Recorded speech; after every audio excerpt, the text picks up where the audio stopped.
All right, come on, y'all. Let's talk about it. What's going on? Y'all all in my phone, so I'm showing you certain things that's in my phone. But and I'm talking about why I have these things in my phone.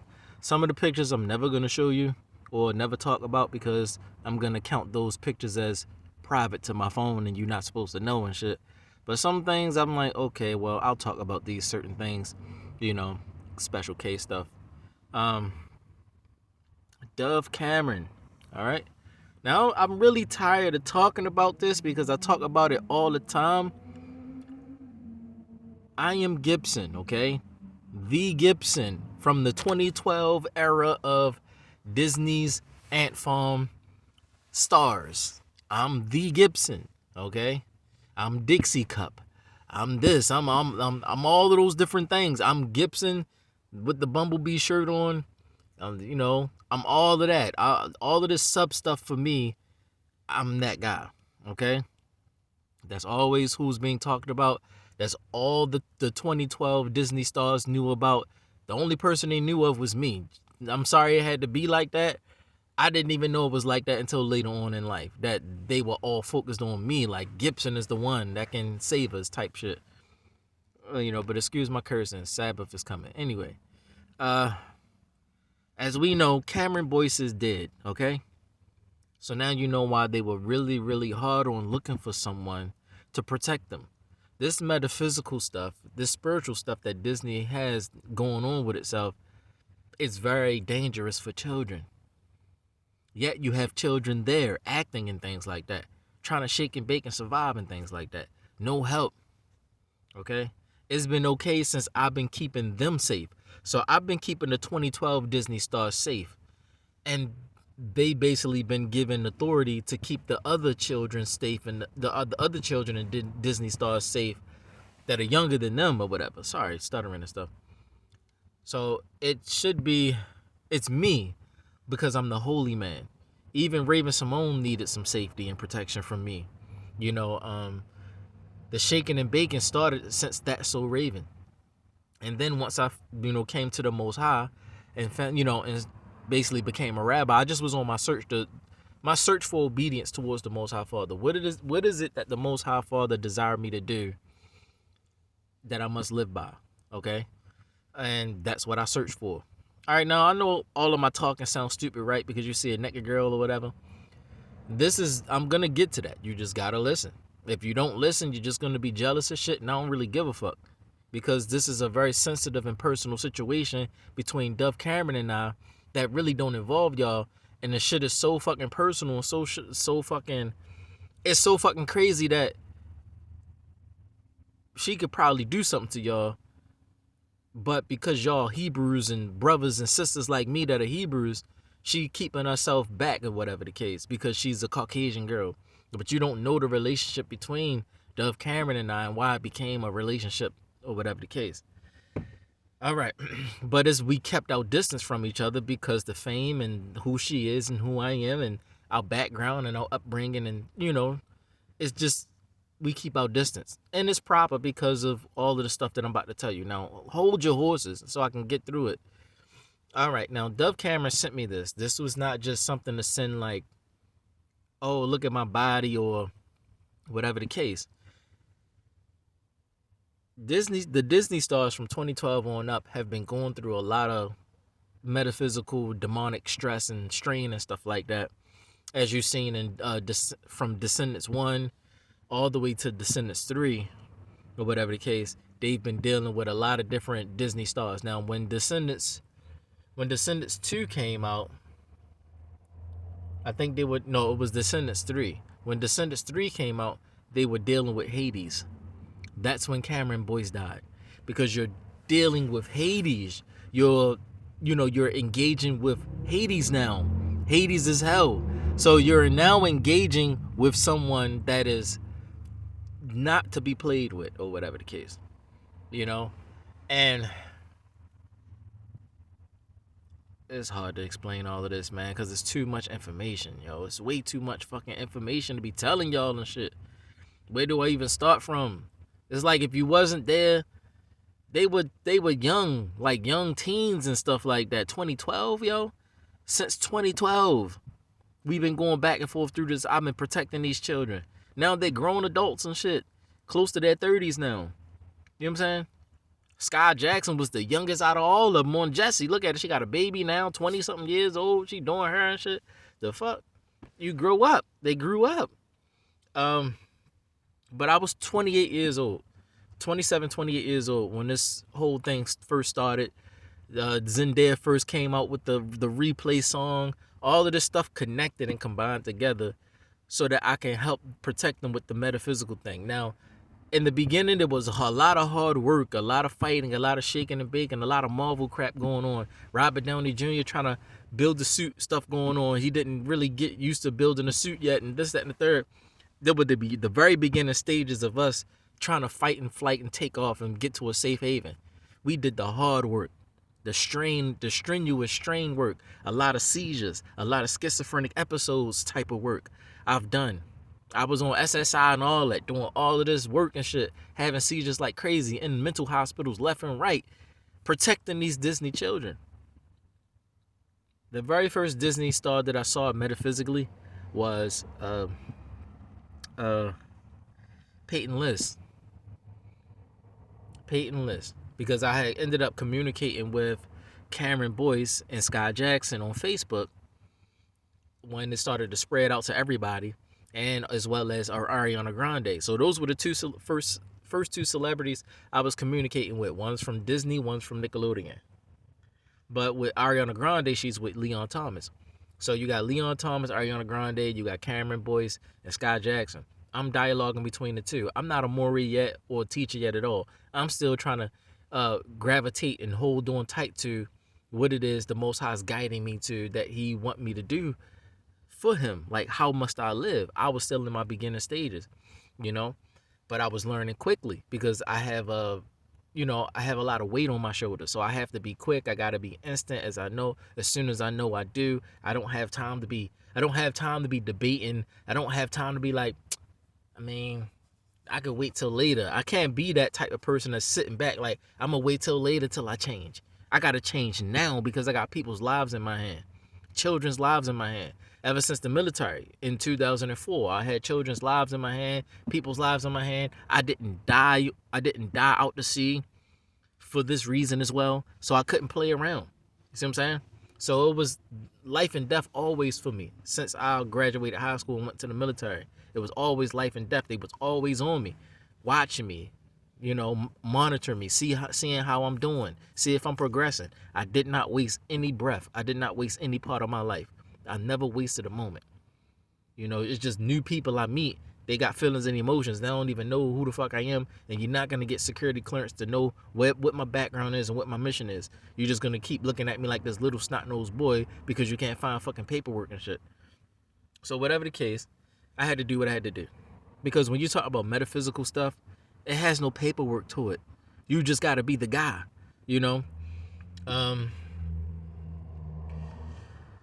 So yeah, that's it. Started with like I said, started with Sky Jackson and Cameron Boyce. Sky Jackson is my cousin through my father Tupac. Kaya Cole is Tupac's cousin, my cousin as well, second cousin. And she was the one that he wrote letters to when he was in jail. A 6-page letter to her when he was in jail, and or whatever the case. Kaya Cole, but you never heard about her or whatever the case. But she's here in California. Her cousin died, my father died, and so she's here trying to,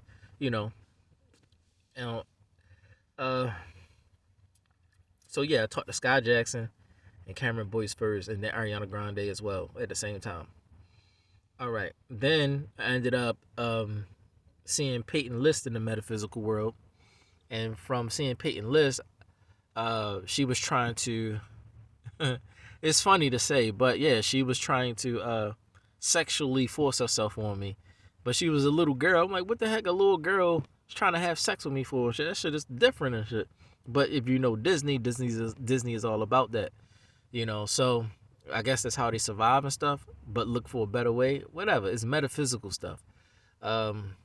It's some young girls used to say that they was doing OnlyFans type stuff before they were doing OnlyFans type stuff when they were in high school, when they were young, or whatever the case. Sorry. I gotta figure. I forget that I gotta keep doing this. That's gonna distract you. All right. So what I'm gonna do is give me a second. So like I said, I'm gonna come back to that video and let y'all see, but I had to stop it there because it's gonna be distracting from what I'm saying. Now, like I said, Sky Jackson, Cameron Boyce, Ariana Grande, Leon Thomas, but then were the first people I communicated with on Facebook. Then Facebook didn't even have an app yet. Then I met Peyton List in the meta world, and then after Peyton List was China McClain. That's when I really was fully engaged in the backstage of Disney's Ant Farm, and all of the episodes that Disney Ant Farm came out with was about what me and China was doing. China McClain. It was about what we were doing. Now, in order for China McClain and I to escape and survive and make it out with the children and stuff, we had to make vows. Give me a minute. We had to make vows. So we had to make a vow of marriage, believe it or not. But when you're young, I guess you can not take it serious, or you can take it light. You know, when you make a vow of marriage, it has to stand. It's like it's serious and severe. You know, at the same time, I was praying for a wife. You know, that's when I was holding my sperm in, and I ended up ejaculating on myself after 6 months. You know, I couldn't hold it in. You know, it just came up by itself. But at the same time, I was praying for a wife and stuff because of that kept happening. So I'm like, well, if this is going to happen, whether I touch myself or not touch myself, I'm going to ease it's going to ease itself. Since it's going to happen whether I touch myself or not, you know, I started thinking differently, and I started also praying for a wife and things like that. And when I was praying, I ended up seeing China McClain in the meta world. Now, she's a teen, whatever the case, like on the show, she's a teenager. I used to promote her during the Daddy's Little Girl era when Tyler Perry came out with his first movie, Daddy's Little Girls, and Idris Elba played in it. His first gig, I think, in America. But whatever the case, see, there's so much backstory to this, because if I just tell you straight out, it's gonna be like you're gonna be dumb. Like, what's my importance? That's the one thing I don't like about not being famous publicly. You know, like they are stars publicly and always on the camera publicly, always in the news and stuff. The one thing I hate about it is because I got to keep explaining myself and shit and going through details, because there's people that don't know me. You don't see me on TV, so there's going to be people out there that's always new, or you can always pretend to be new just so you can hear the same story all over again. I talked about this story already, but you just want to hear it again. Or there's always some new ass person in the side and shit that don't know what the fuck going on, and they want to know what's going on. Like, instead of y'all say something, you know, it's just repetitive. Like, you know what I'm saying? Download these videos, put it in the FBI archives and show that shit to people. Title it right. You know, this shit is about Dove Cameron and them and shit. You know, the Disney stars of 2012. And so when somebody got a question about seeing something about Dove Cameron, what is his connection? Pull up the fucking file and shit. The fucking X-Files and shit. And show them niggas. Stop asking me questions and shit. Like, had to make videos after video and shit. Would y'all keep firing and hiring people and shit for the FBI? Fuck going on? CIA, what y'all doing? Firing and hiring new people? Anyway, do y'all have jurisdictions and shit with the CIA and shit? Like, oh, when you go to a different state, it's a different jurisdiction, and that y'all don't share files and shit? What the fuck going on? So anyway, so whatever the case. So let's skip up. So I already knew Cameron Boyce. Cameron Boyce is letting everybody know who I am.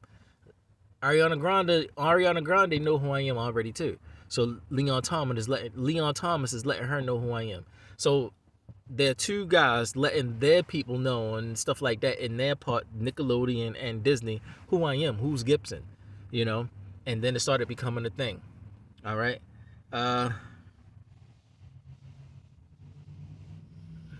So Disney's Ant Farm is everything about China and I. It's so obvious, so blatant. That's why his name is Gibson. It's just about me and China McClain. It's so fucking special and personal that we have a fucking sitcom TV show and shit.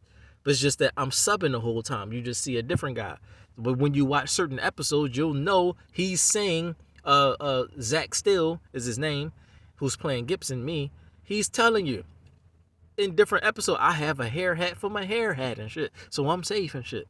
He's saying like Gibson is so safe that I'm safe. I got a hair hat for my hair hat. I need to be covered. So it's different things in the show that's telling you what's going on. But I ended up getting shot in the chest by Optimus Prime. That's what the Furby episode was. China McClain is trying to feed the Furby, but she's not trying to feed the Furby. She's being fed from the Furby. Meaning she's sucking my dick. But it looked like, it looked stupid as shit. So it was some perverted way that she was trying to show you, trying to put a bottle at the bottom of the Furby bottom. No, it's like, it's me. And what comes out of me, a dick, and what comes out of my dick, life force. So she's sucking my dick and getting the life force. So she's like, it would have been like some prostitute shit, but it wasn't. It was more like, in order for the children to survive, they be doing sexual stuff like that. That's what Disney be about. But when she found me, I said the only way to make it out of here is to make a marriage vow. That's the only way to make it out of here.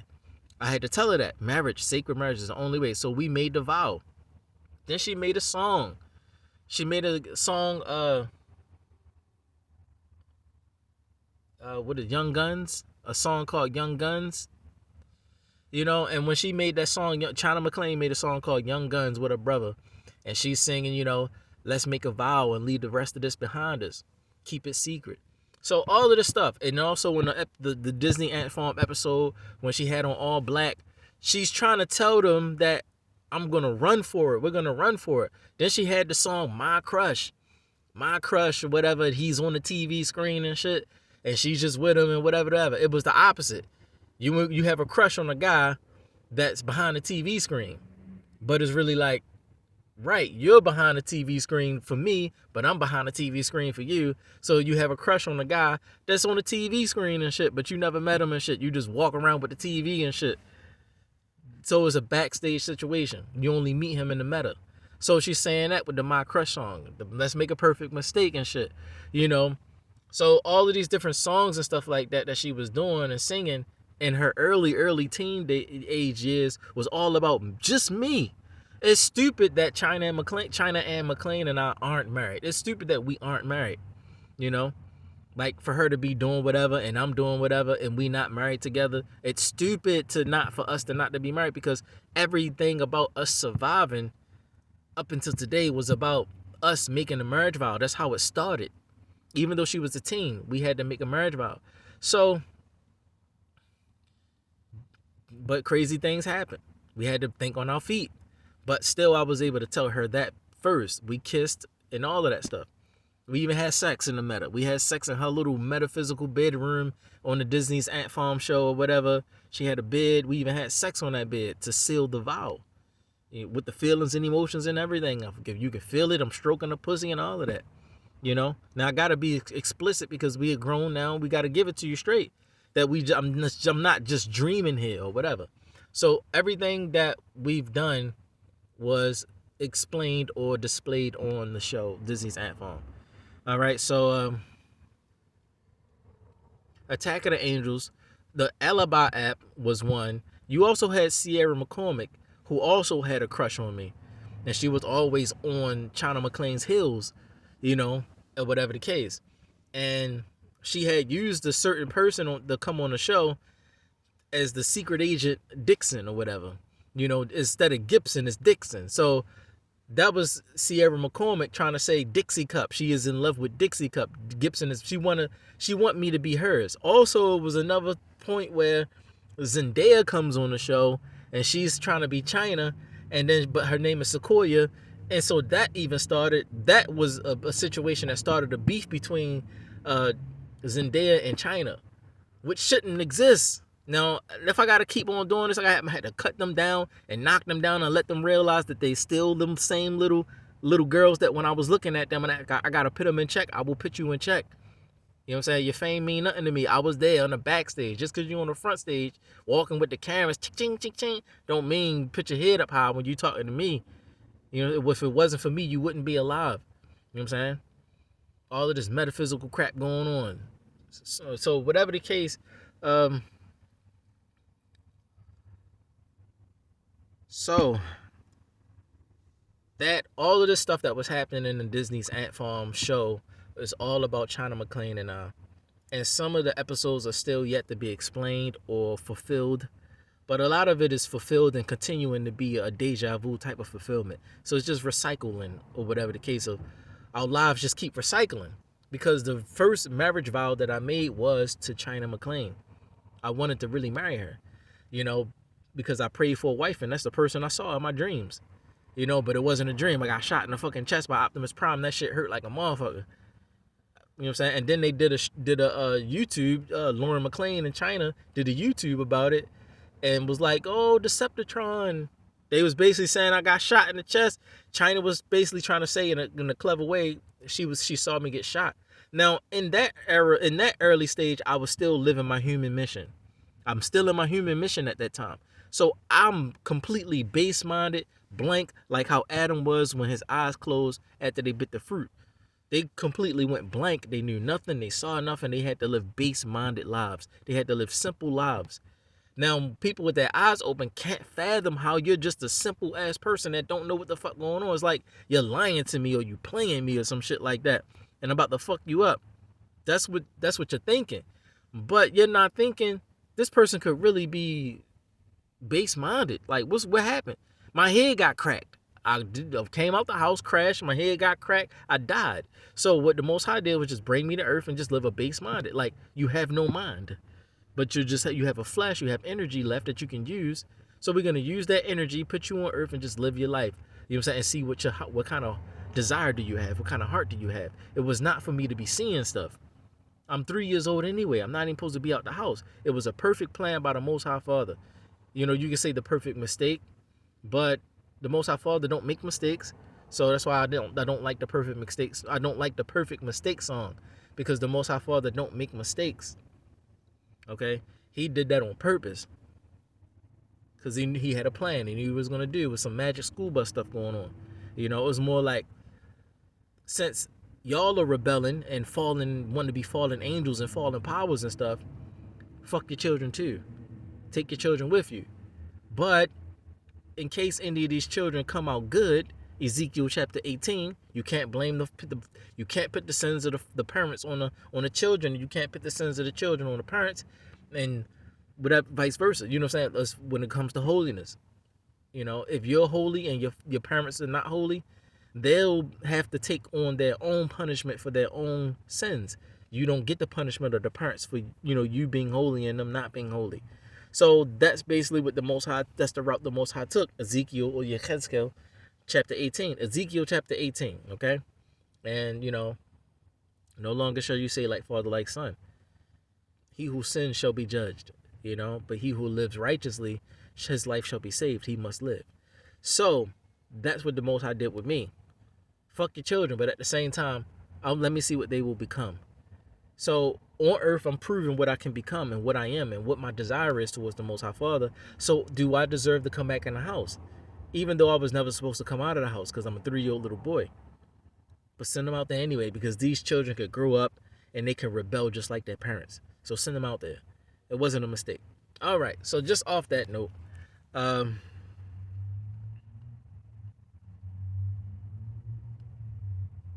yeah. So, all right. The Disney's Ant Farms, Zendaya, Sequoia, China, the beef. All right. The beef didn't happen till we safely escaped. All right, we safely escaped. It took a lot of holding breaths, a lot of compression. China had the ability to compress, like what you do when a child is conceived in the womb of a woman. The child knows how to compress itself inside of the egg or whatever, so that its soul could bind into the flesh or into the meat of what's about to grow as the flesh or whatever. It has to bind into it so that it can, you know what I'm trying to say, it has to woven itself into it so it don't move out or the soul don't drop out of the seed, and then you have a miscarriage. So if the child doesn't compress itself in the egg and with the sperm, then the soul drops out of the sperm and you have a miscarriage. All right. Anyway, but so China McClain was compressing herself, so she had the skill still to compress herself. So she just kept compressing. We had so many different type of compression chambers, and it was like I knew China before I came to Earth. So the relationship China McClain and I had was way before. Like even like when we first came into the dark deep space, into this atmosphere, this galactic universe or whatever the case, uh, it was me, China, and to our right was who my mother is, Teresa Cooper. Now there was no assignments. It's like let's play house, but somebody stepped up and said, "I'm gonna be the mother." So Teresa Cooper was like, "I'm gonna be the mother. I'm gonna be the mommy," but she's not the mommy. China's the mommy. China McClain is the mother, not Teresa Cooper. But as soon as we came down into galactic space, she was like, "I'm gonna be the mother." We stopped and froze and looked at her like, "You gonna be the what?" And we let her. So here it is. She's the mother. But China was supposed to be born through her. Her name was gonna be Christina. But instead of her being born through Teresa Cooper, I'm gonna be the mommy. She had to, she had to reroute and come through a different family, and some of her characters was chopped off, and now you get China. You take off the wrist. It was wristy. You take off the wrist, and you just get China. So it was broken. Your wrist broken. Anyway, RIST. So you take the RIST out, you just get China.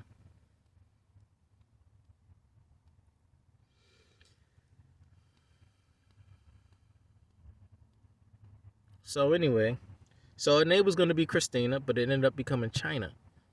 Took the RST out. So whatever the case, that was a sign. There's all signs and signals or whatever the case. But because she wasn't born through Teresa Cooper, so she can be. We were supposed to be born as twins. All right, China McClain and I were supposed to be born as fraternal twins. But when people do stupid shit down here, just be having sex willy nilly and doing whatever the fuck, shit don't happen the way it's supposed to. You come on Earth and just start doing dumb shit, start fucking up, getting on drugs and shit. You forget yourself. You start being yourself and shit, and yourself is a fucked up ass person and shit. Like damn, you that fucked up. We can't come in right. The way we plan. So we gotta make an alternate plan. So instead of coming in as fraternal twins, coming in as husband and wife.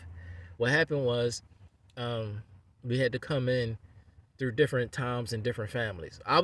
She was gonna come in first, as it was said, and then, or I was gonna come in and she was gonna come in through Teresa. I was gonna come in through Jada, something like that. I think it was like I'm coming in through Jada, China's coming in through Teresa, but some bullshit happened, and a bunch of reroute shit, and this is crazy, man. But we still had to come through the Lion's Gate. The Lion's Gate is Mikael, the Akma'ak.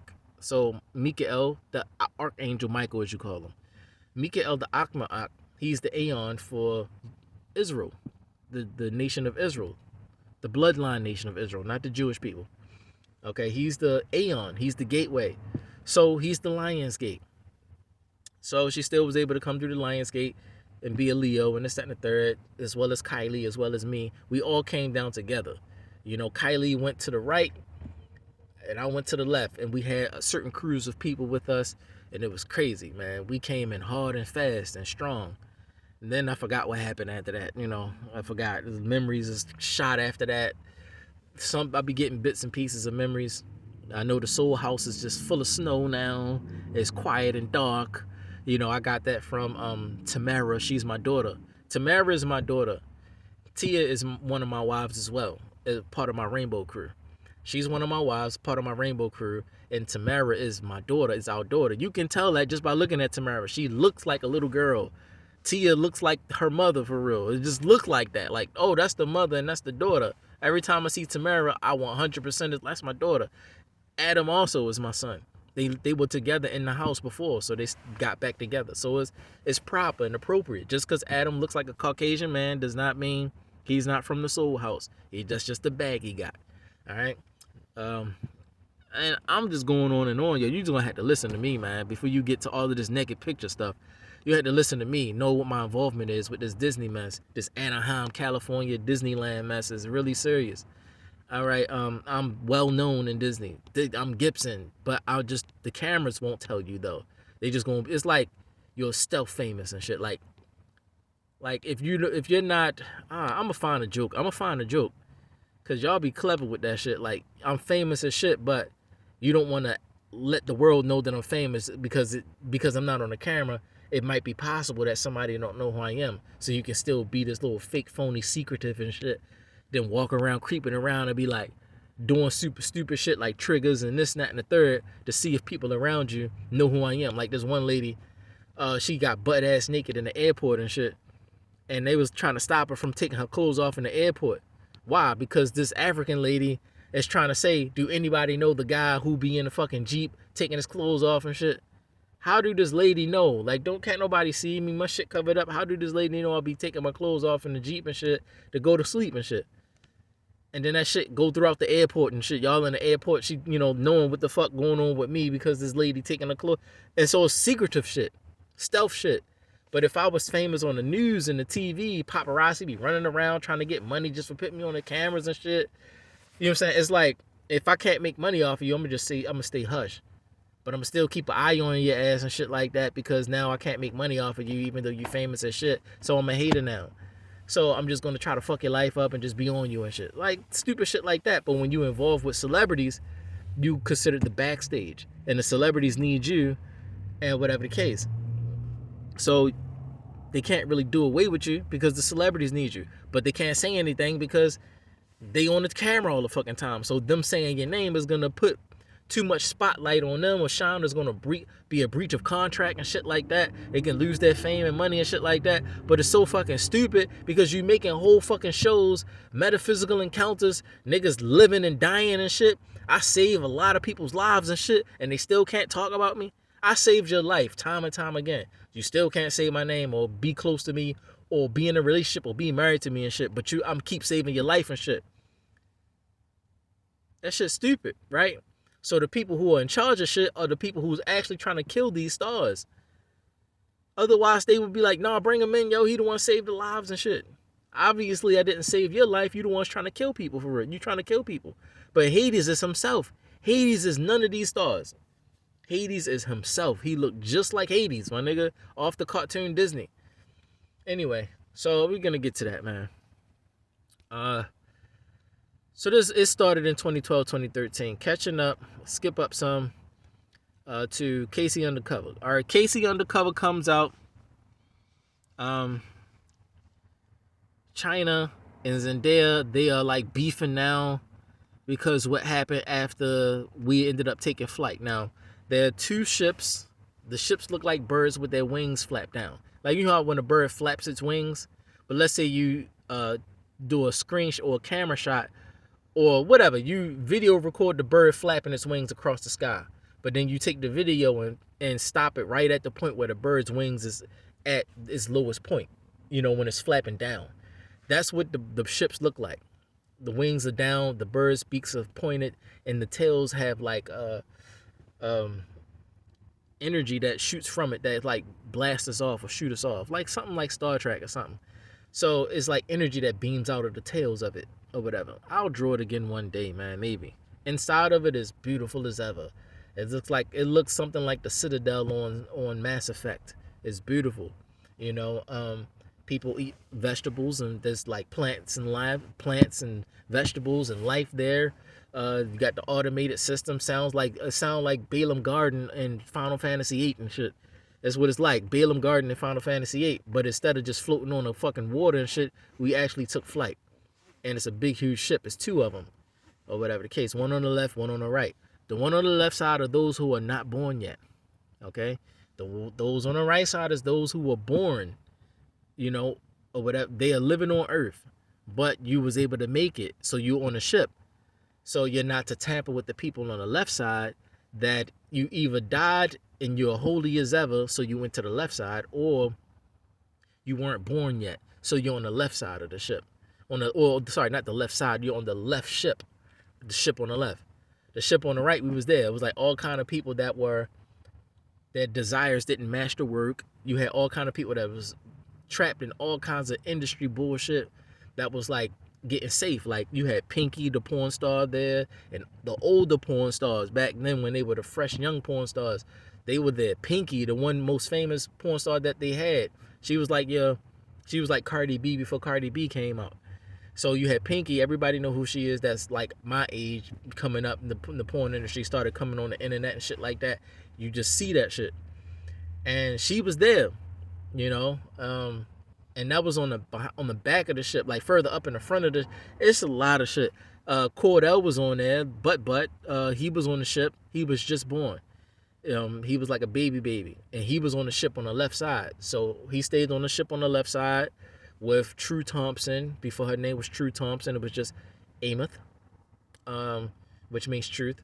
You had True Thompson. And she has a bunch of servants with her, like Dream, Chicago, but Chicago was a ship, so Chicago could have like, I don't. There's some more stuff going on with that, but Chicago is an actual ship, and she housed her. It's too much. All right, so. Oh my God, yo! I should have wished I still had my comics. I can explain this using the comic books, because Disney and all of these other Hollywood places, they're not giving it to you 100% like how it looks. I gotta paint it for you. I gotta paint it, or else they not gonna paint it right. Give you some fake ass shit so they can make money off of it. Anyway, and we're in the no zone, or the middle realm, I call it. It's a place that's safe from anybody. You had all of your Disney stars, like your Ursulas and all of these different spiritual Disney stars that were the cartoons of Disney that saw us take flight. And China and I, we put a lot of effort into taking flight. Okay? Meta worlds look like spheres. That's why they say Earth is a sphere. They're talking metaphysically. All right? So we left Tron World. We got out of there. We were on a ship, and then we were going through like this portal. It looked like a black hole or something like that. We were going through the portal. But in order to go through the portal, you can't face it. You got to turn around and get pulled in. You got to get sucked in, and not look towards the port, not look towards the opening. You got to turn, 180 to the opening, and it sucks you in. The last thing I remember saying to China McClain before my chest started sparking and dying out, and my eyes started to close. That's the reason now why I can't remember shit, or I don't see shit now. You can't be mad at me. I got shot in the fucking chest by Optimus Prime. I'm talked out, so I'm not gonna see you and shit. I'm back to living like a human and shit. War happens, right? But at least I still get to live on Earth, and I'm still who I am. You just gotta talk to me physically now, because I got shot the fuck up. A big ass shot, or was it Starscream? Or was it Mirage? Sorry, was it Mirage? It was either Mirage or Optimus Prime. Shot the shit out me. But they tell you on the new Beast Wars Transformers, with the beast, you know what I'm saying? The ones with the beasts and animals, the best one and shit with the animals. They tell you on there, man. You had to be there to know what the fuck they talking about. So it's not even Shia LaBeouf anymore. It's another guy, but his story is about me, who they shot. But Shia LaBeouf was going through shit too. He probably got shot too and shit. Who knows? You know what I'm saying? But I know I got shot. China McClain was she was sitting there. She saw me get shot. I was looking through the opening. She tried to put it on Black Lightning, using painkiller. And I'm looking through the opening. It was a window, or like a big, huge opening, it looked like a big opening, like on the movie Tron Legacy, where Flynn's son, he lives in this place where you can see out to the water and you can see a bridge and stuff like that. It looks like that. Inside of that area is bright white. It's like it got light and energy. The electricity is on and stuff like that.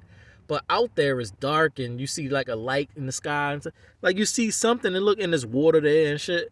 But the water is like darkness or something, or dark water, or whatever the fuck.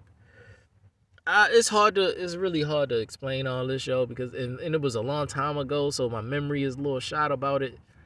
But we still took flight. We got out of there.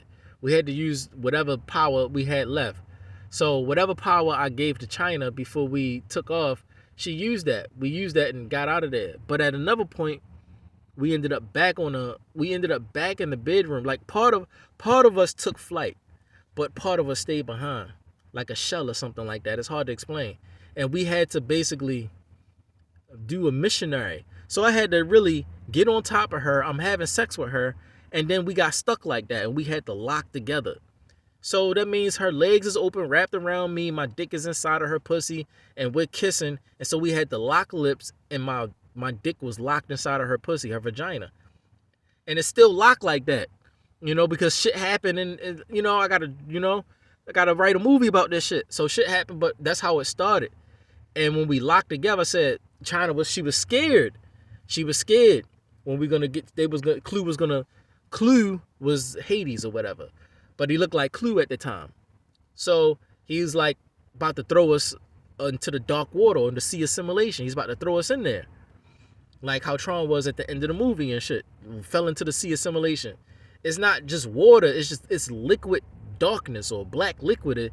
It eats. It's like venom or some shit, and it eats the life in you and shit. It's like a poison or some shit, like poison ivy or whatever, man. So I told her, I said, just lock with me. So we locked together. Our bodies were like Mecca. So we were able to lock together some kind of way. Our bodies accommodated each other. We didn't have clothes on. Our body was the clothes and shit. It was kind of funny, So my chest locked to her chest, and it locked together, sealed together real tight. And then my dick is inside of her pussy. It sealed together to her pussy. I don't know if I don't even think we had buttholes. You didn't have to poop and shit like that. You didn't even have to inhale, exhale. The light in your chest, as long as the life force is in your chest talking, you just breathing and shit. You don't inhale or exhale. You just like moving and doing shit. It's hard to explain. You're not inhaling or exhaling. It's a different feeling. So then we locked together, then we locked lips. Then we closed, we just locked together. So the life force that was inside of me, I said, we had to feed off each other for 7 years since 2013.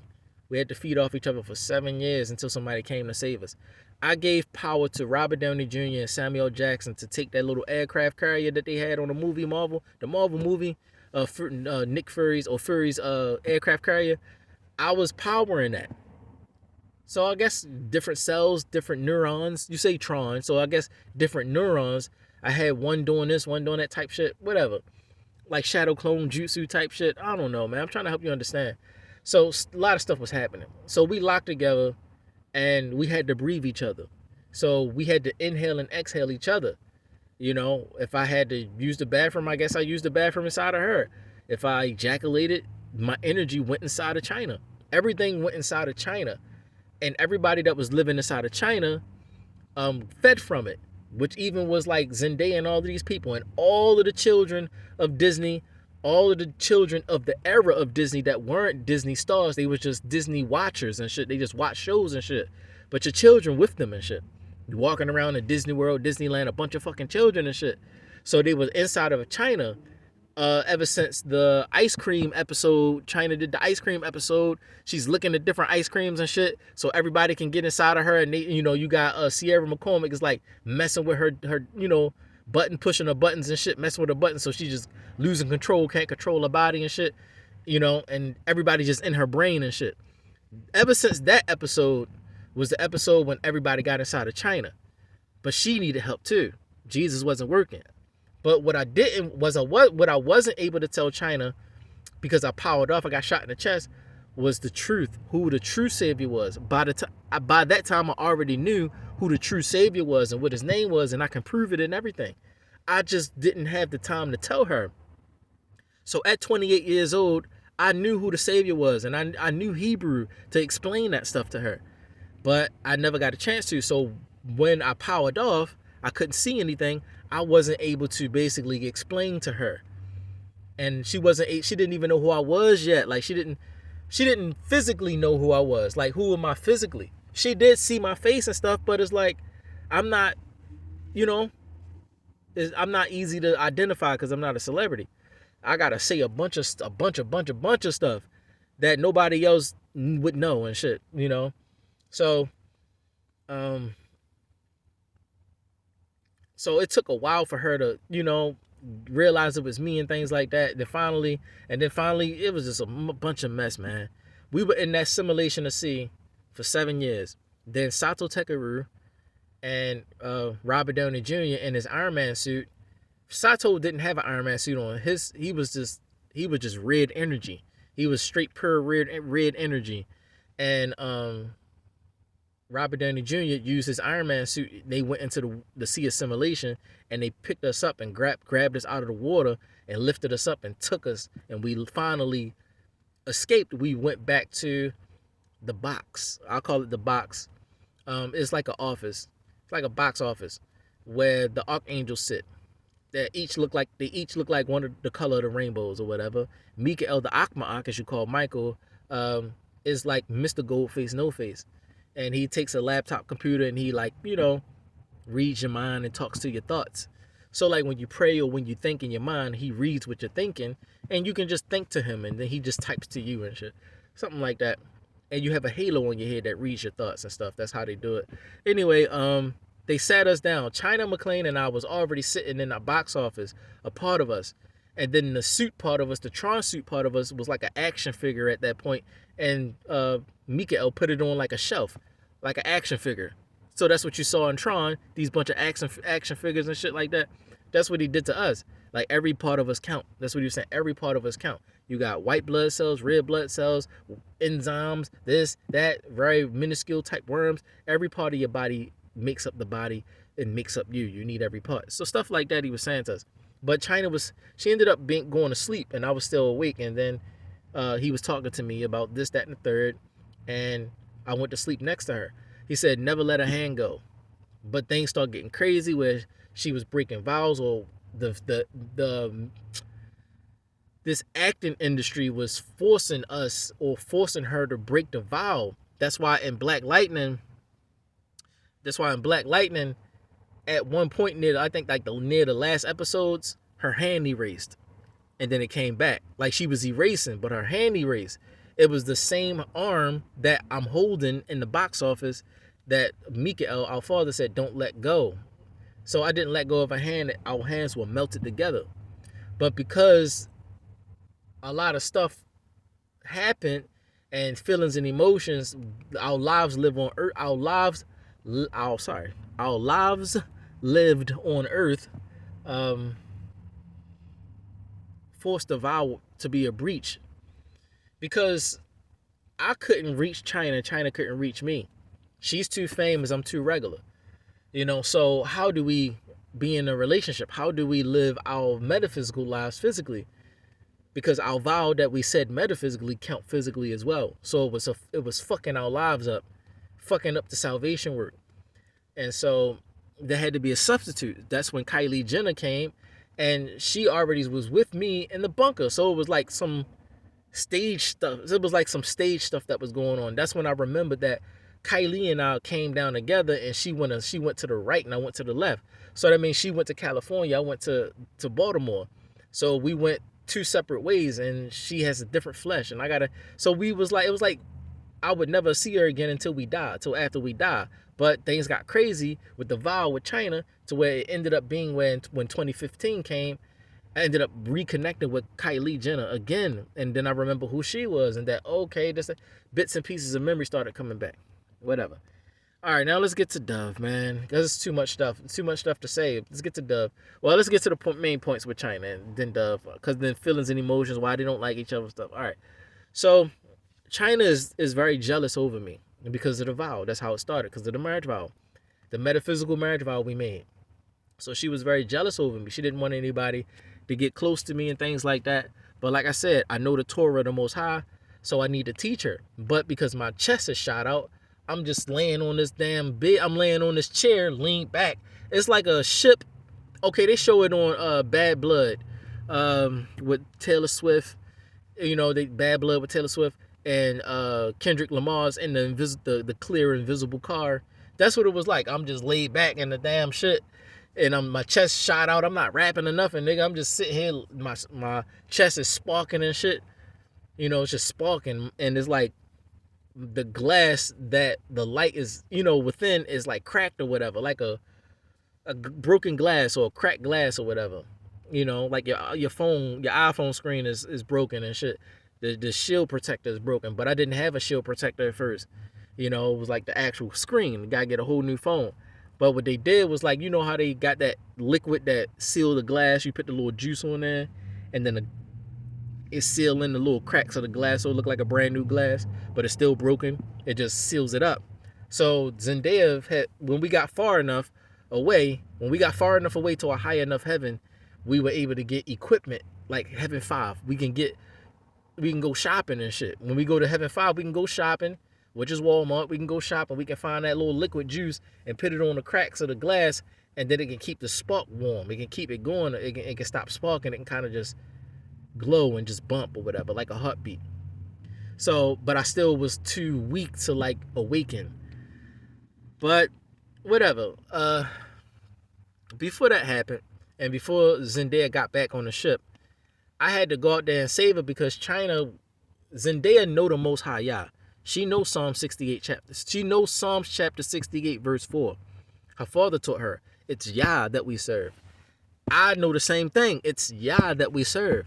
So I needed Zendaya. This would have been a good conversation to have. Now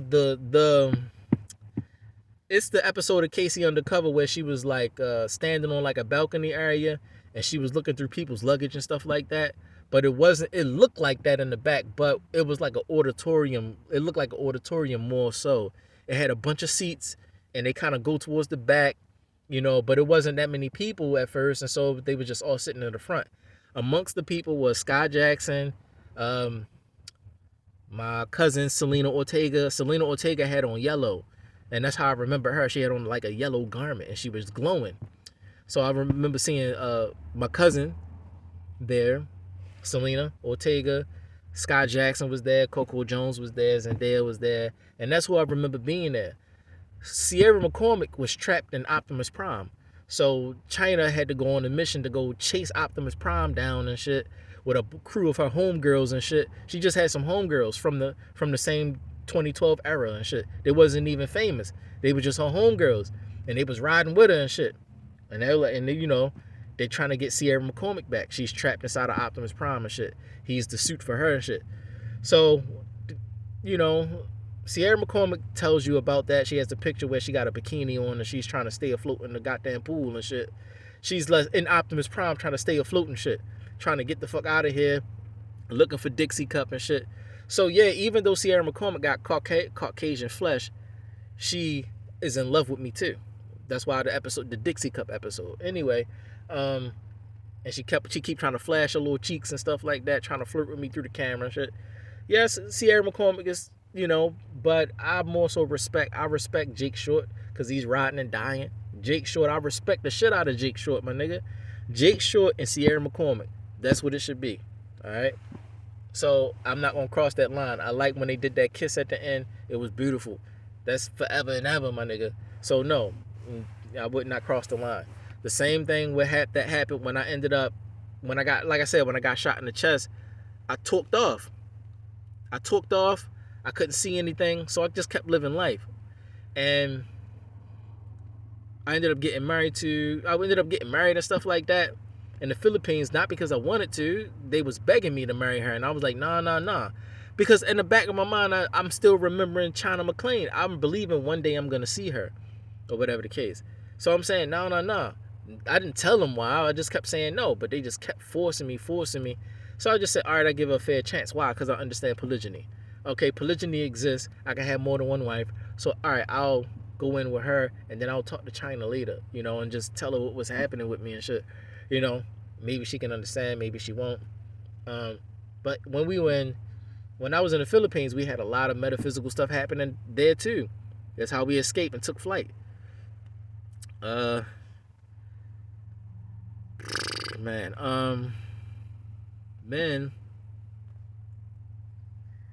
was by 2015. 2015, too much shit happened, man. Oh my God, y'all stole my drones and shit. So, anyway, back to the point, the fight point. Zendaya and China were fighting or whatever. Rather, China punched Zendaya in the face. She right hooked her, so Zendaya's left side of her face, it cracked or crushed in. Now, Zendaya could be mad at me wrongfully, because she could have forgot, or she might not have known that I got shot in the chest by Optimus Prime. I'm just sitting on the chair. Why the fuck you ain't get up and shit? I got fucking shot in the chest by Optimus Prime, my nigga. You know that how big the fucking gun is? I'm this little fucking ant and shit. Shot the shit out me.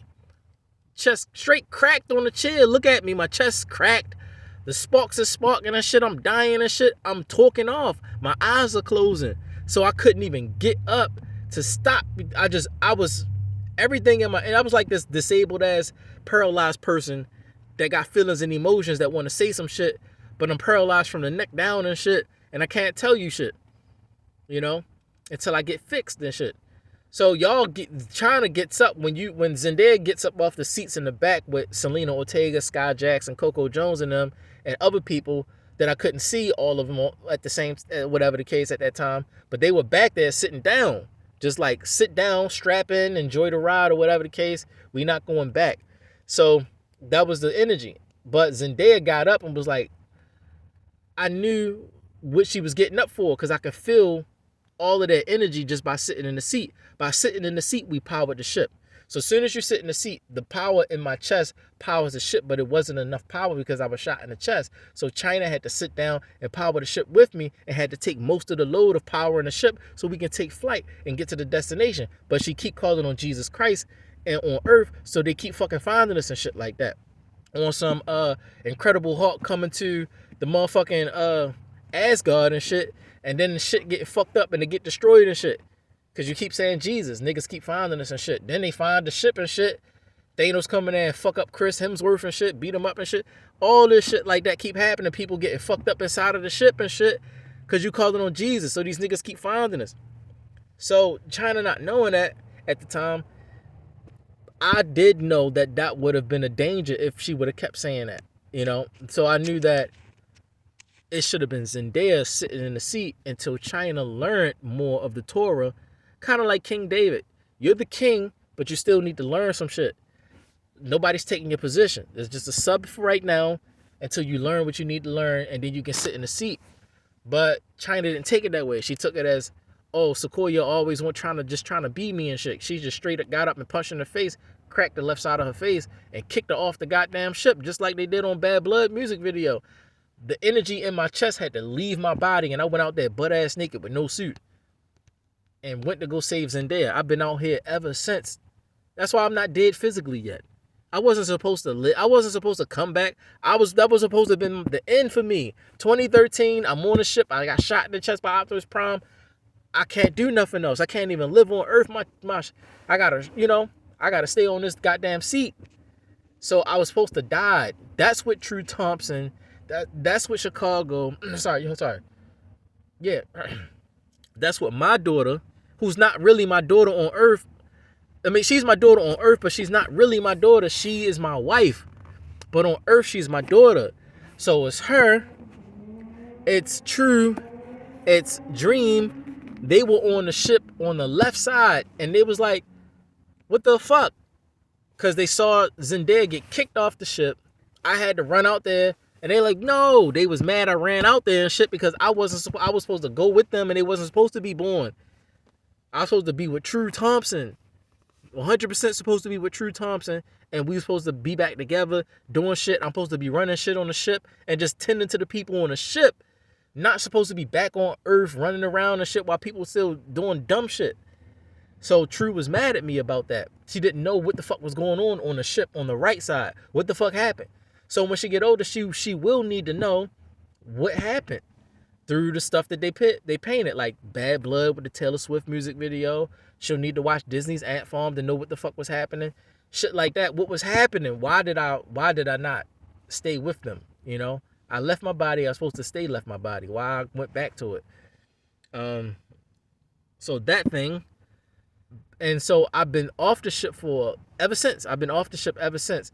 And so Zendaya and I had to figure out how to make a new ship and formulate new stuff, get a new crew of people, and make a different new ship. That's how Mr. Stan Lee ended up getting saved.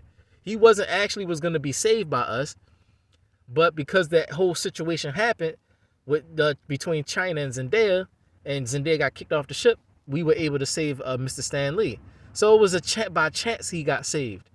So that's why they put it in the Marvel show, the new Marvel, where he's flying off into space and shit. He used Tom Holland to tell his story. He's flying off into space on a ship and shit, and they on this ship in space just flying off.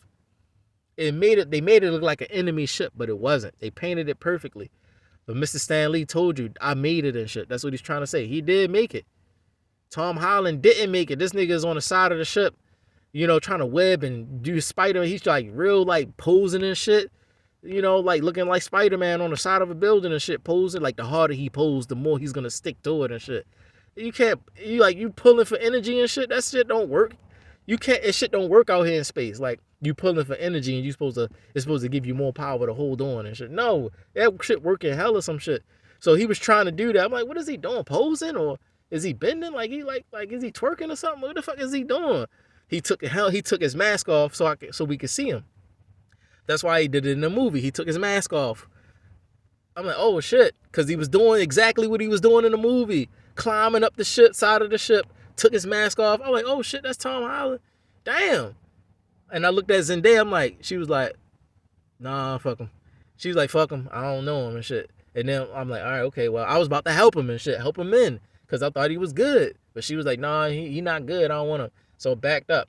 Daniela Perkins, who's now Daniela Taylor, she's in the situation, and she's trying to help me make a beat to ride on, so that we can loop it perfectly and we can just ride on this beat. And we made that beat. We're still riding on that same beat. I can make it with my mouth, but it won't sound perfect enough.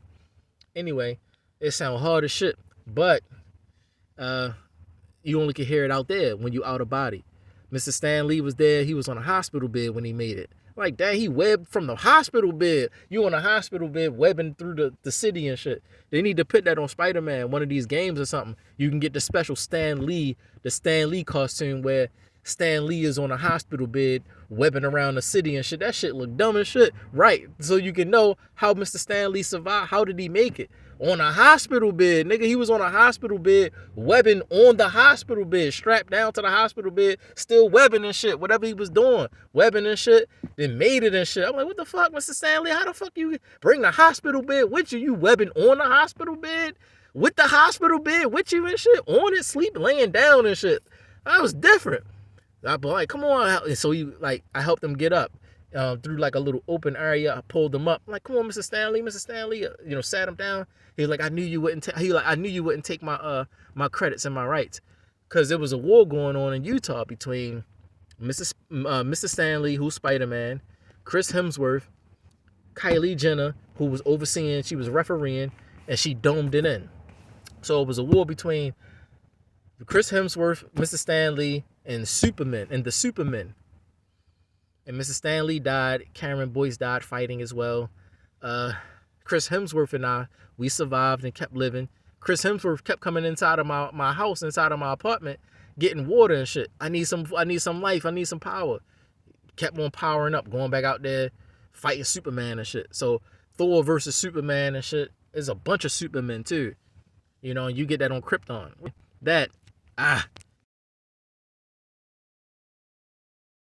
Alright, so where did I leave off? I left off at Zendaya gets punched in the face by China McClain, kicks off the ship, or whatever the case, and I had to go back out there to save Zendaya, but I went out there butt naked. I mean, I didn't have a suit. My energy just went out there. And so she had to use my energy to keep herself safe and things like that.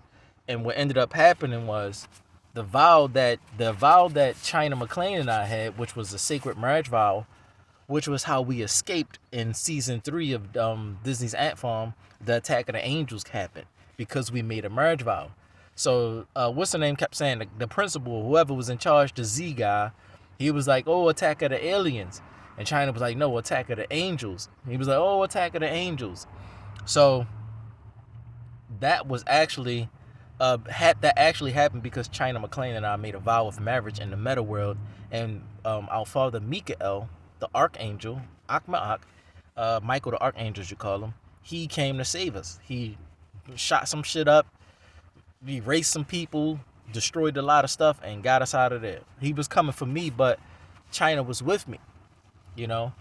I belong to the Most High. I have a vow with the Most High that I belong to him, so no one else can claim me because I never made a vow or signed any contracts with any other people or anything like that, which is why Gibson ended up getting pushed off the show and stuff like that, because my soul don't belong to them. I never made a contract, or rather, I wasn't loose. I wasn't a loose one.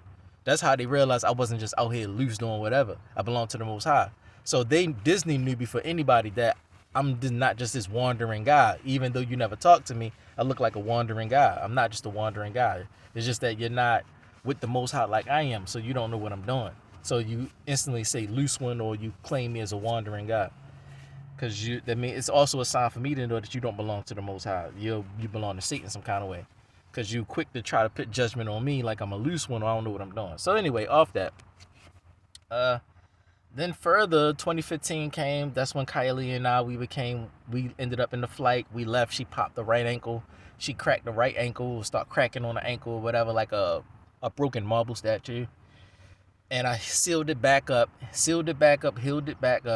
and we were like disabled. So we had to get dragged along. But I always went into seizures every time I had to take the right step. Kylie would take every left step. So she had the left foot or the left leg, and I had the right leg. So we would have to work together to to keep up with the Savior and all of that. Because they're leaving existence. We're running out from time. That's how that came out. We're not running out of time, we're just running out from existence. And when we get through the door is slowly closing. So the Most High Father is slowly closing the door as we speak, and we're running out from time. But because time is different here to there, 1 day to the Most High is 1,000 years on earth. So that door closes extremely slow compared to our human time. But out there where we are, the door is closing. So we gotta be we getting that lightning speed, getting out there. But it's hard to keep up. So I would end up overexerting myself, going into a seizure every time I had to take that right step, and I would end up in the hospital every time. And I did that so that the strain wouldn't be on Kylie. Kylie wouldn't end up having seizures and schizophrenic episodes, and then you got to be on the episode of Kardashians some kind of way, and people putting that on the news. Oh, Kylie got seizures and stuff. She probably would not have been able to handle excuse me. She might not have been able to handle it. Give me a second.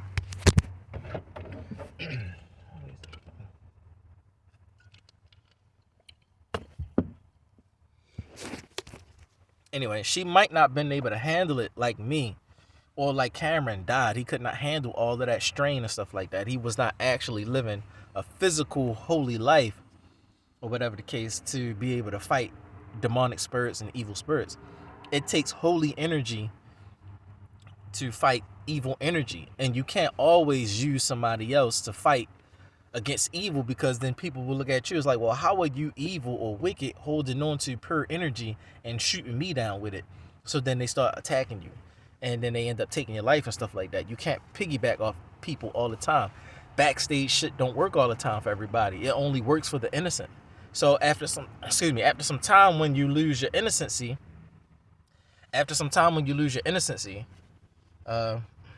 you can no longer really yield or holy energy from somebody else. You can't piggyback anymore. You got to start living holy for yourself. Can't be no fake stuff. You got to really start doing it. It's like covering a child until they get old enough to be accountable for their own transgressions and things like that. So that's what it was like. And I was covering all of the Disney stars. Even still I have I'm under attack all the time. Even still, the vow I had with China McClain, I never broke. I just basically held on to it and never was able to meet her. And yes, I'm polygynous, so it didn't really matter if I got married before I married her. It's just some Christian value she might have. She would completely write that off as wrong, even though you read the Bible all day long, that it was never a sin. The Most High never killed or murdered somebody or put a hit on somebody because they had more than one wife ever. So it didn't change today. It's just people change. Government systems change, whatever. So when we were out there, when I ended up going out there to run and save Zendaya when she got kicked out on some Taylor Swift bad blood mess, I was butt naked, meaning I was just energy. I didn't have my suit. And so I had to, rock up in some kind of way, harden up. And then we saw Chris Brown. Chris Brown is having a dance battle with Jesus Christ and shit, or whoever the hell is supposed to be the new Jesus Christ for this generation. It's like the Catholic Church. The Catholic Church ascends people in certain positions to be the image of Jesus Christ that people worship. So what you think is you reading in the Bible as the real true savior, it's just the new man every time. They get ordained to be this person and you don't know who they are. So they get worshipped and stuff. And within this person are many different people and men and stuff like that that worship Jesus Christ, the name itself, and they're trapped inside. Now it's still in their worship, it's still in their pure intent and stuff like that. So this image shines pure white light by riding off of the people's energy. All right, stolen worship, stolen energy, stolen praise, stolen prayers. All of the energy is stolen energy, and so it fights against the true creator, or try to fight against the heavenly angels off of people's the stolen worship of the slaves and stuff like that. All right, so I saw him, and I saw Teresa Cooper. She was on his right arm, and she called my. I haven't seen her I haven't seen her in a long time. She's supposed to be my mother, but I have never seen her. Like I've seen her, but I haven't seen her in a long time. She used to do pop-ups and stuff, but never landed. But it's still been a long time since I seen her, and I heard her saying my name. She was like how she used to say it when I was before she left, before she abandoned me. She used to call my name when I'd be outside playing. I was like 4 or 5 years old, outside with my friends playing and stuff on the block, Stockton Street. She would say, "Ray," real loud, and I would just come running. But that's what she said, "Ray." I was like, what the hell? I remembered who that, I remembered the voice and all of that stuff. So I was like, what the fuck? So I went over there. Zendaya was on my right side and I was on the left, but Chris Brown was still in the middle reading the foot patterns of this Jesus Christ guy. Now they put it in Naruto. Boruto. They put it in Boruto, how it happened, where Boruto always make a Rasengan that disappears when he throw it. So when he throws it, you think it disappears or it's gone, so then you ignore it, and then you get hit by an invisible Rasengan. That's what they're trying to paint, how I ended up destroying one of the Jesus Christs, or one of, the images of Jesus Christ or whatever. So they're fallen gods, the Greek gods. So I ran out there, I'm on the left. Zendaya's on the right. She's watching me. She sees me. I'm still going. And next thing you know, I just start spinning. I look like a Rasengan, I guess. I had a katana in my hand and I'm spinning. The next thing you know, I disappear and I just shut off. You could not sense me at all.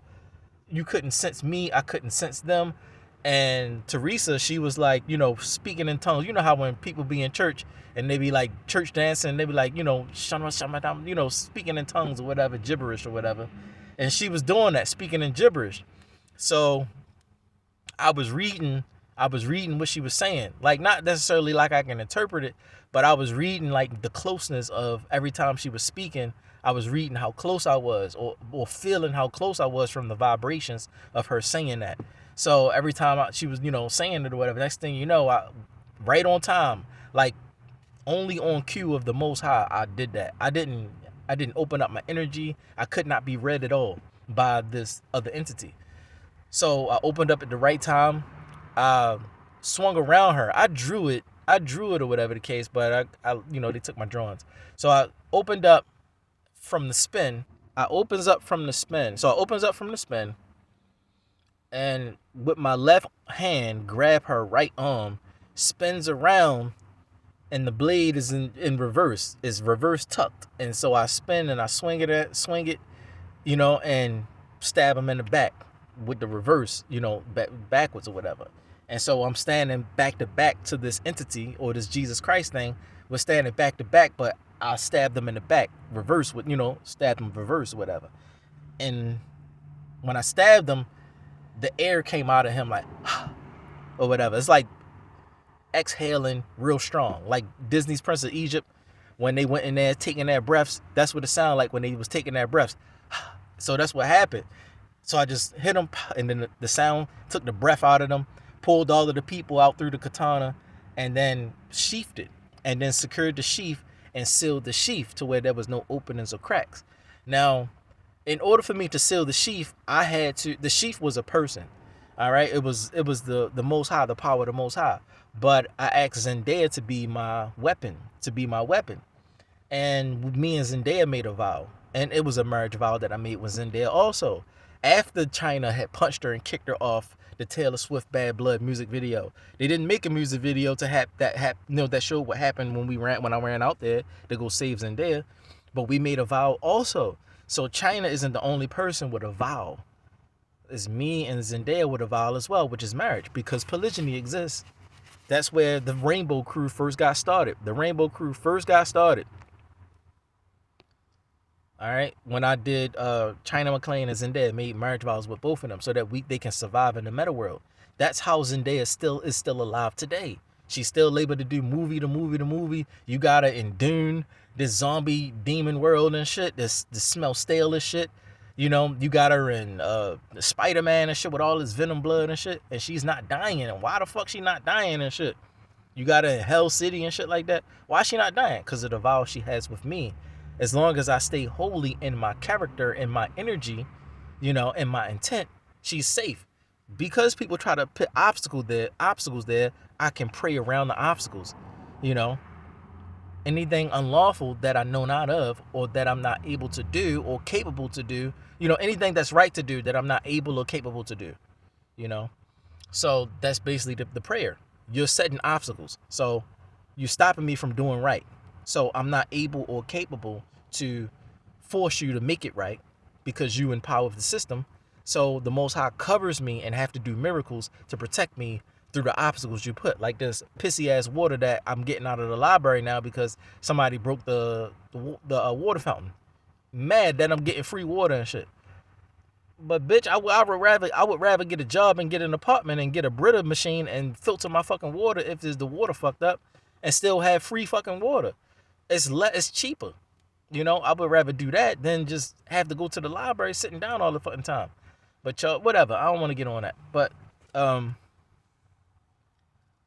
anyway, why you here? I'm here for my mother, my nigga. Like, my mother is here, so I'm here. I don't know my mother.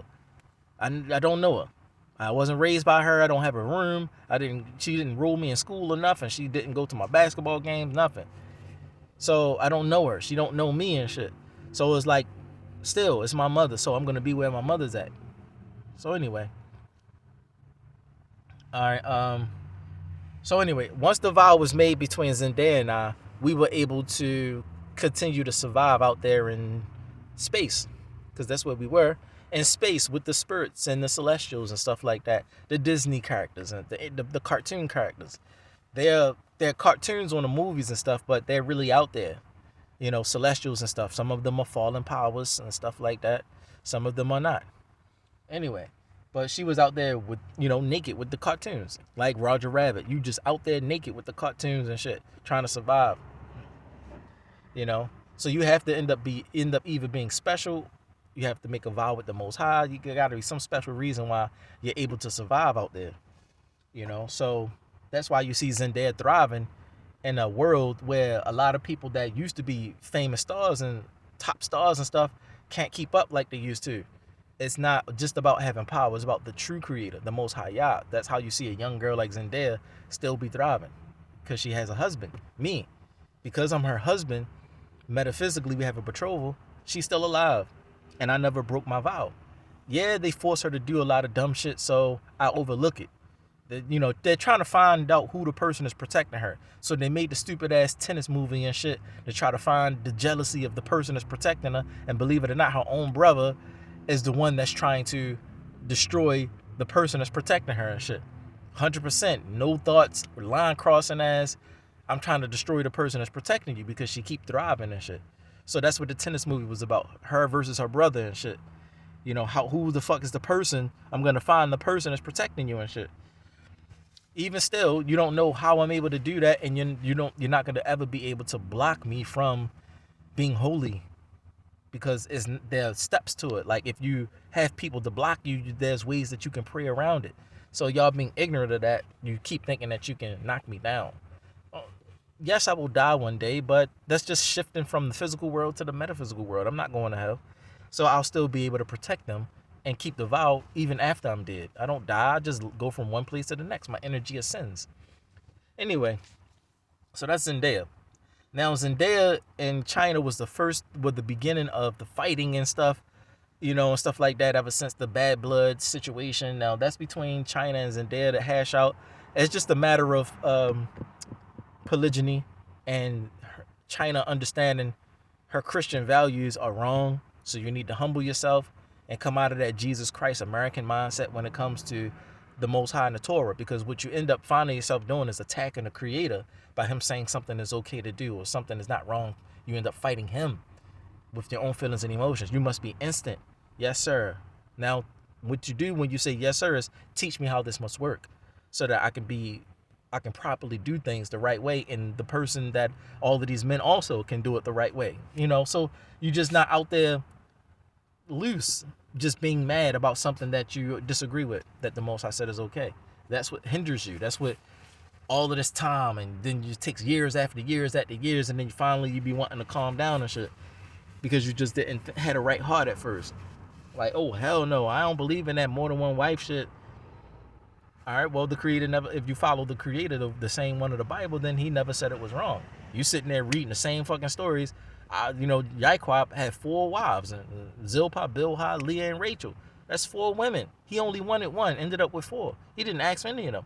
Abraham, he ended up with 4 wives. One of them you don't hear of. You got to go into other writings to get the 4th wife. But he got 3 wives. Hagar, Sarah, and Keturah. 3 wives. You know what I'm saying? And Hagar, he didn't even ask for. Sarah gave Hagar to him. Because, you know what I'm saying? So it's like, y'all be reading shit wrong. Y'all be in your feelings and emotions, not realizing that you're so busy trying to judge the men. You're not realizing that it's just y'all, yo. But it just shows also it wasn't wrong. Anyway, off that. So there's no reason to be fighting each other or being jealous of each other. Is stupid. If I can be betrothed and married to both of you, why are you fighting each other? There's no reason to fight. The fight started because of a doctrinal issue. You just don't believe in there being a man having more than one wife. It wasn't really that you had something personal was in there. She just came out of nowhere saying, I'm China, but she was Sequoia at first. It was true that you served Jesus and she served Yah, so it's better for Zendaya to do it, but you won't believe that or humble down until you learn more and realize, dang, you're right. Jesus Christ isn't the Savior. I was wrong. You won't humble down until you realize that. Then you'll come back and be like, my bad's in there. Yah is the way. Psalm 68, chapter 68, verse 4. I don't know what I was thinking. I'm thinking everything English. You would have to humble down and come back and make it right. Anyway,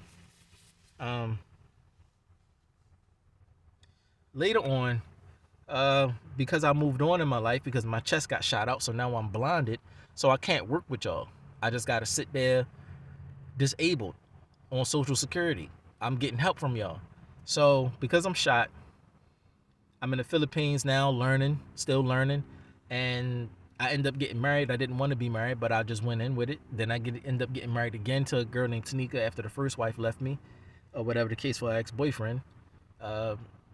And I was just trying to live my life at that point, just trying to do it right.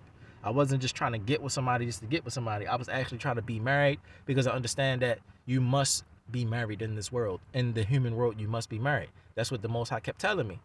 Y'all just must be thinking that I'm supposed to wait for you or just be empty-handed because you're a celebrity. I'm never going to be famous, so I'm never going to be with you, and I'm supposed to live alone and lonely like that. No, that be choice stuff. That stuff be choices and shit. I'm not choosing that. You did want to choose that, because the path your life went. I'm not saying it's your fault or not. I'm just saying the path your life went, you want to bind me down to the same thing, to be alone and lonely. No, I'm not submitting to that. The Creator told me, no, it's not for you to be alone and lonely. It's for you to be fruitful and multiply. I'm only still alive to prove to the Most High that I can be a good husband and a good father. So I must be married. Otherwise, if it's not, I leave and a lot of y'all will get in trouble for sitting back thinking, I don't want, you're just feeling some kind of way about me being in a marriage. You're just so bitter. A lot of y'all, even now, you're okay so long as I'm not with anybody. But if you see me being with somebody, it grinds your gears, you get fucked up. The Most High is going to reward you for that. Meaning you're going to get fucked up. You can get a bad reward for that. Sitting in the background, feeling some kind of way about me trying to be married. while y'all sit there having sex and kissing and having movies, kissing people and shit, liquid exchange and shit like that. I'm sitting here dry as shit. Um. Anyway, so as I'm moving on, living my life, and everybody getting older and stuff like that, I end up with Tanika Jackson. And Tanika Jackson is a connection to Trevor Jackson, but I'm not knowing all of this stuff at first because it's metaphysical. I'm not believing that y'all know who I am and stuff like that, or y'all really live from the metaphysical things. I'm just like thinking y'all like me, just living physical life. Whatever happens, happens. Not that y'all know what's actually happening, but y'all a different breed, so y'all know what's going on. And a lot of the 80s babies, they just started catching up and stuff like that. As times were changing, they started to awaken with the times. I'm the original crackhead baby. I'm 3 years old with a crackhead and my crown is broken. I have a crown on my head. The crown is cracked and my head is cracked on the left side, right where the crown is. So it's like the crown is my head. It's part of my head. You can't take it off or nothing. It's like welded on, or it's part of me. You can't take it off. So I'm 3 years old though, but I'm sitting with the multitude of the King of Kings, or the kings of the kings, the Savior. I sit amongst them. So anyway, I know that for a fact. Whatever the case.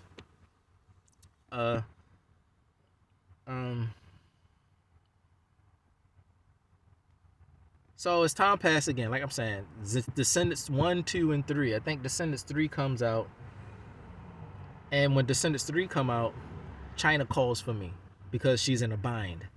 And I was seeing how Cameron Boyce and China were close and stuff like that, and how Cameron was, China has her drink, and then Cameron sips off of her drink on the camera and stuff like that. And then, I was like, I was okay with that, but I'm not thinking that they probably are doing that because they're jealous or they're angry that I moved on or I got married and China is still by herself. I'm not thinking they feeling some kind of way about that. But it's like, they probably were, but I don't know still till this day. Maybe they were being together just to provoke jealousy or something like that. But I don't want to assume that was the case. I would have to talk to China about that. Why were you doing all of that? Did you really love Cameron, or were you just doing that to just like try to make me jealous through the camera? Knowing that whoever Gibson is, you ain't never even meet me before. Whoever Gibson is, if you out there and shit, you try to make me jealous. But whatever the case, you ended up making Dove Cameron jealous as well. So with all of that, it was not good, man. So regardless of the case, you can be polygynous. So Cameron could be with China and he can be with Dove Cameron if he wanted to. So I never felt any kind of way about it. I'm married. I have my wife. I have my family. China has Cameron. I'm happy for her that she got somebody that's in the industry with her that can be by her side, because I never will be able to. I'm never going to compromise the pious integrity of who I am just to be in the industry or be an actor or some shit just to be close to you. No, they would have to bring me in as I am, as the holy man that I am. I will never be able to do anything that compromises who I am, even acting like something that I'm not. I'm not an actor. I can't act like something I'm not. It's not in me to act like something I'm not, because with acting comes realness as well. You can act like something you're not, then it becomes you after a while, because you acted so hard to be like that it is like you. So now you got a split personality, or rather you have demons inside of you now, and they're binding themselves to your soul. So now what you were acting like, you are now like, because so many years of being acting like that, your face got stuck. Stop making faces or your face gets stuck like that, and that's what happens. So that's why you got to go in like, nah, either I don't compromise the pious integrity of who I am, or I just don't be in. That's what I said the last time when I did the casting call. They wanted me on the casting call. I was like, I can't compromise the pious integrity of who I am, or whatever the case. And I did a little poem for them, or whatever the case. And they was like, oh, you make it to the second round, we want you to come for the second casting, this, that, and the third, or whatever the case. So I was moving up. They wanted me to come in, but I could not compromise who I was as far as my purity. That's all. I'm not gonna be gay just to get a fucking movie. So whatever, or be in a movie or commercial or some shit and not even getting paid enough type shit. So no, I would not do that ever. Don't expect it. Don't look for it. So whatever the case, Cameron tries to cover for China. So by Cameron Now having to take the responsibility of me, he's taking my responsibility of taking care of China because I got married, so it looked like I moved on, but really I can be polygynous, but they don't know that because they're Christians. And so Cameron tries to like, okay, well, I'll cover you or whatever in place of Gibson because Gibson is like moved on. And Cameron be having a little bit of jealousy there too because like you moved on. I be hearing him through the I was communicating with Cameron through the TV screen, through the Descendants TV screen. I'm supposed to be the dog, and Cameron is supposed to be the 100. He's the human dog. I'm the dog. So he was using the dog to communicate as a sign with me. Like, since I can't be on the scene, actually, they're gonna use a sub, and the sub was a dog. That's why you kept seeing the dog with him in the Descendants movies and stuff like that. And then Dove is just coming in angry and stuff. So stuff like that. But Dove was in her own realm at first, and she was needing help. Dove is the physical Dove Cameron is the physical manifestation of Tinkerbell.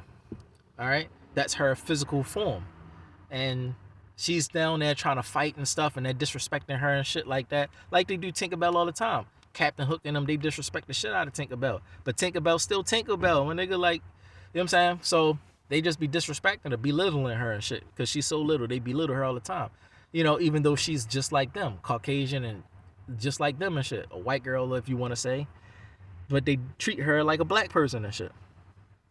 So, because she's not for the satanic agenda, she's for protecting the children. She's for a holy agenda inside of a Caucasian body, which started the era of Dove Cameron was the beginning era of it don't matter what bag you're in. All that matters is the purity of your heart and your desire. So Dove Cameron started that era for her people that were Caucasian and her youth that were her age from 2012 on up, or ever since Liv and Maddie. She started that for her generation. Like, it's two sides and shit. You got the Liv side, you got the Maddie side and shit. Which side am I gonna be and shit? So whatever. She ended up breaking that, ended up becoming holy. Whatever. So they start trying to flake her and shit, like they do Tinkerbell. So she is Tinkerbell. So if you ever met Dove Cameron, her actual form is Tinkerbell, a Holy Spirit. But if you meet her soul form, she looks like Dove Cameron. So you got many forms and shit, blood cells and body cells and shit. It get complex, but to keep it simple, Dove situation started to intertwine with my situation because what China was doing with Cameron Boyce. Because China may have been trying to make me jealous through the camera, using Cameron, it started making Dove Cameron jealous, and when they did Descendants 2, Ben was me. So China as Uma and Dove Cameron as, I forgot who she played, they are fighting over Ben. But Ben is me. Ben is supposed to be the symbol of me. But Ben, the guy who's playing Ben is just trying to read who the fuck is the guy they fighting over and shit. It's like Gibson. It's still the same Gibson, but you don't know who Gibson is and shit. Like, who is Gibson? He's gonna be somebody brown like China, but you don't know who Gibson is. So, because I'm not famous, I'm not in the industry, I'm not even in your realm. I'm just a regular working ass person. I'm a regular smuggler. Y'all don't pay attention to regular old people. Like, you don't go into the heart of the hood in Philly to a guy that's hustling, selling drugs, left selling drugs. Now he got a small little gig as a janitor or some shit on the side, and he got a small little studio apartment, living his little humble life and shit, part-time, whatever he do, the janitor shit, and he on food stamps and shit, barely making that shit, got rats in his house, a little bit of roaches here and there, that guy and shit. But he's holy, got pure intent, he live for the Most High. But it's that guy. You would never think that a guy that got roaches in his house, or guy living in the hood around a bunch of drug dealing ass niggas who shoot guns and kill motherfuckers and people that cop drugs all day long, is the guy and shit, the holy guy in the midst of all of that mess and shit. You're not thinking that because you in Anaheim, California. You wouldn't think to go all the way to Philly, where the hood and where the drugs is at and shit, to find where Gibson at. So it took y'all a long ass time, but I'm from Baltimore, so it took y'all a long ass time to realize that, oh, Gibson is the holy guy, but he just live in the hood and shit. He from the projects and shit, where niggas gutter, hustling and shit like that. So it took y'all a long time. Even still, y'all struggle with that because the way I talk. So it's like, can't be him because the way he talk and shit. Like, damn, y'all got y'all heads fucked up. Wouldn't you think that it would be me? Because of I'm different and opposite to the industry or whatever, and how the people are in the industry. I'm nothing like the industry or people of the industry. You know what I'm saying? I am like brown people mostly, but I'm holy. But I talk like my people. So what I talk about is different than them. Whatever. So whatever the case, that's all it was about. Who's Gibson? No matter how many videos I make and how many times I explain that I'm Gibson or prove that I'm Gibson, or how it's me that did this and this and that, and I'm the one and this and that, all of that stuff. I got shot in the chest by Optimus Prime. So no matter how much I talk about it, y'all still get skeptical. You just can't believe that he's the guy because the way he looks and shit. Like, oh, he just don't look like him and shit. I don't recall that being the look of the guy and shit. You know, it's because I'm not famous. Otherwise, it's just like, oh, you're just another old watcher, another old person that just saw what was happening and shit. Like everybody see what's happening. You're a TV watcher. So it took a long time for that too. You know, so the My Crush era. So it definitely won't take a long time. If you talking about the My Crush song, it's a guy that's behind the TV screen. He's not a celebrity. He's just a regular old person that's watching TV and shit. So find him and shit. It's gonna take you a long ass time. So whatever the case, it was a lot, man. A lot that happened, man.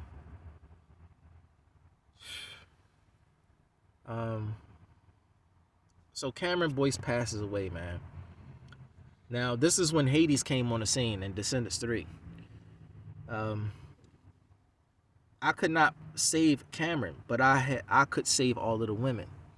I could not save any of the males. All right? Because the men have to learn how to stand alone. A man can't cover a man. That's some gay stuff. I can't cover you.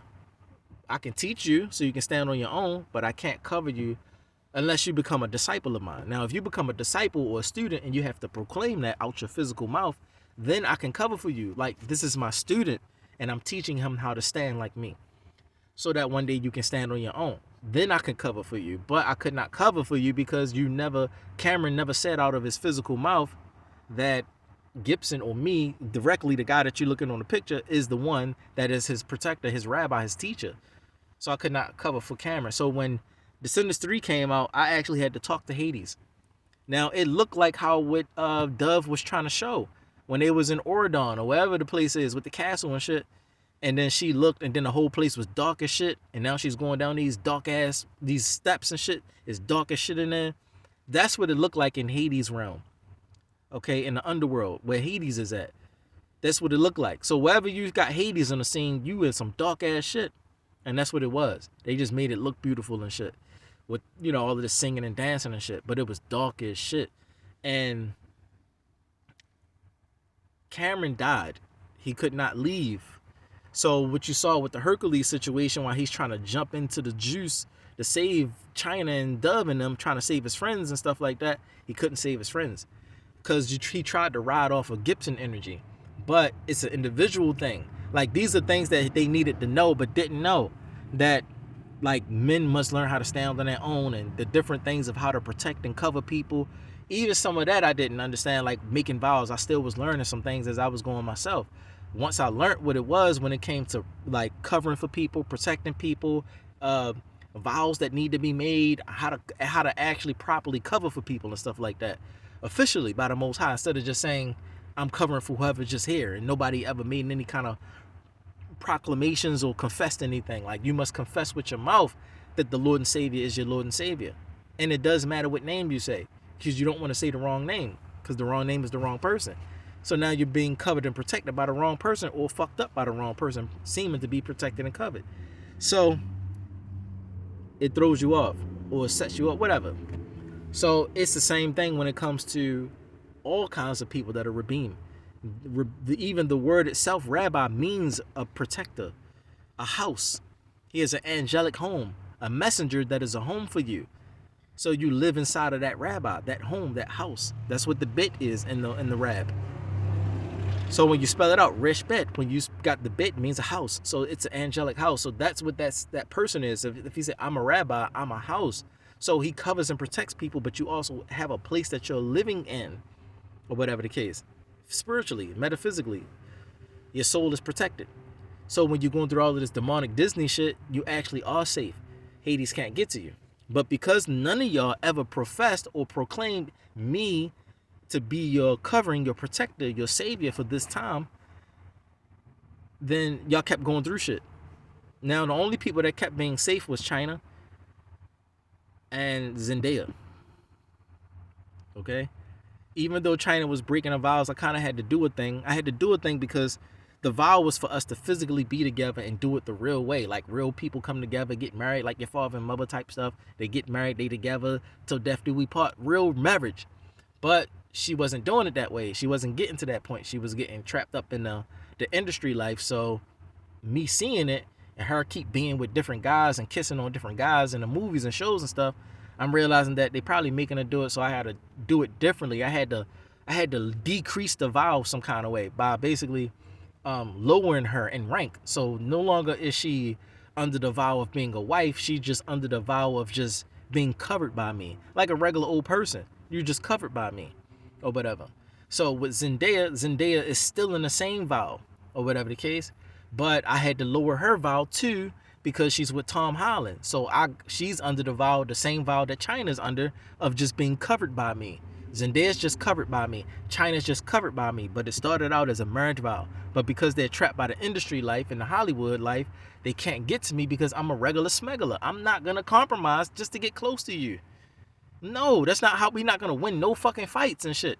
If I do dumb shit just to get close to you, just to be like on the camera fighting, it's a lose fight. That's what they know. That's why they not letting me in the industry, because they know he's going to win if he come in like that. So don't let him in. Otherwise, they would have let me in and shit, because they know they can fuck me up. They analyzing my holiness. They know the Torah. You don't. They know you're a Christian. It's not going to work. So as long as you're a Christian, it's not going to work. You can stay in and shit. They don't want anything that can fuck their shit up. So it tells on them that I follow the true way. So that's why they won't let me in.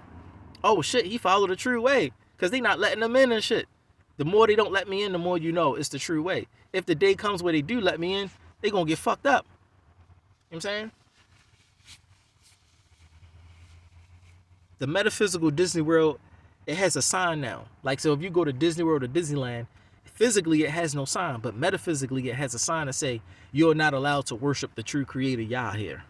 You can't worship Yah in Disney no more. Because what happened? You know, what happened in 2013 during the Disney Ant Farm era? We fucked shit up. Fuck shit up in Tron Legacy World. We was blowing shit up, fucking shit up, fighting and escaping. They was mad as shit. Mad as shit. So it became Disney plus whoever the fuck. You know?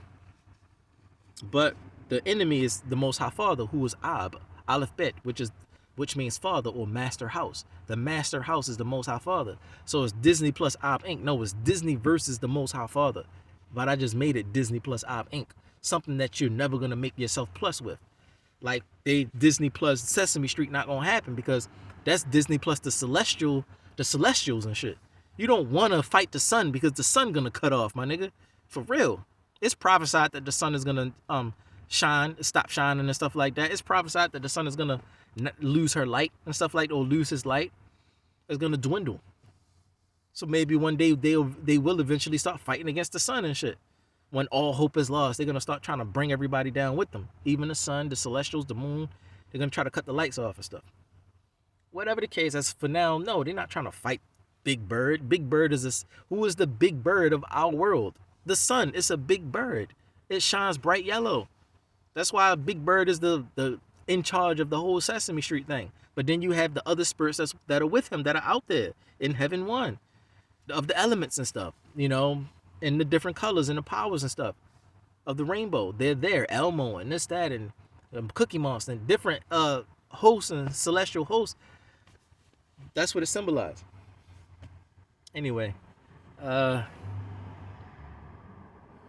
you don't see Disney plus whoever they can't fuck with.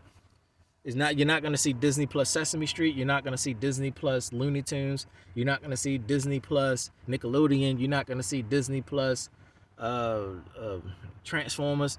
You don't see Transformers. You see shit that they can conquer, people they can fuck up on Disney plus. So they got the Kardashians on there fucking them up. I'm up here trying to sacrifice and cover for them, but it's like a dead end because they're not living holy lives. They're not living physically holy lives. They got Scott Disick there. He can teach them the Torah, and you're guilty for knowing what's right to do but not doing it and shit and try. But there's a way that you can do it. You just gotta talk to me and shit, because then I gotta, it's crazy. I can't generalize it. I can't generalize that. I have to know specifically what kind of life you're living and what you're dealing with specifically, personally. That way I can teach you I can cover for you and teach you how to capitalize on them fucking you up and shit, and how you must think and shit, how you can think, what the Most High will compromise with and stuff like that, or what he will protect you still for, even though you in some fucked up shit. I gotta teach you how to be safe in some fucked up shit that you're not supposed to be safe in. But if I don't ever get a chance to talk to you personally, it's never gonna work. It's just gonna be more generalization videos, which is why they keep letting me put generalization videos up, because it's not talking directly to your situation. It's just shoe fit, if it's shoe fit, wear it type stuff.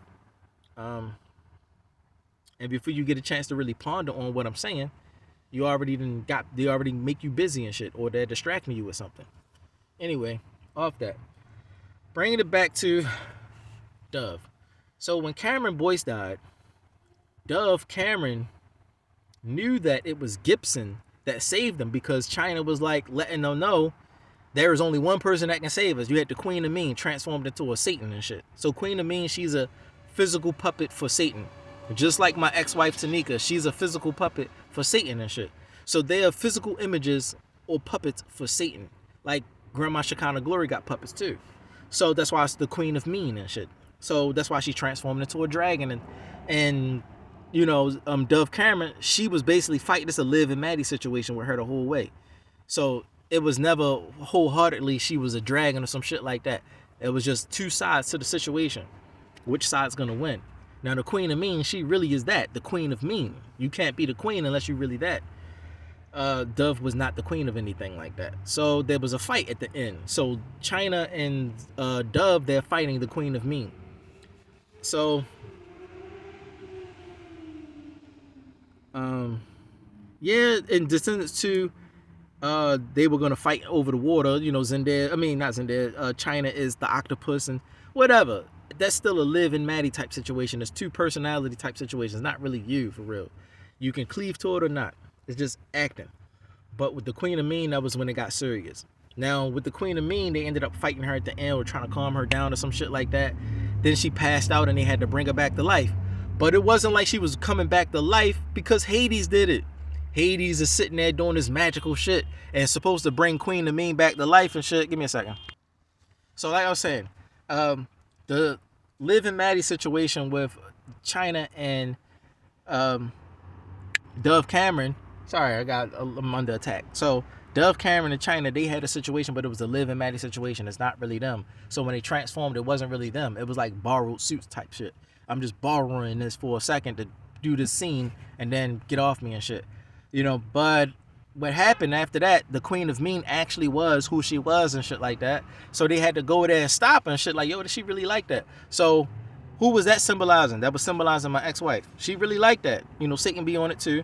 So she really liked that. Hades goes and he's like supposedly trying to bring her back to life or whatever at the end of the movie, the Queen of Mean, and she comes back to life. But really, you went back to hell and shit.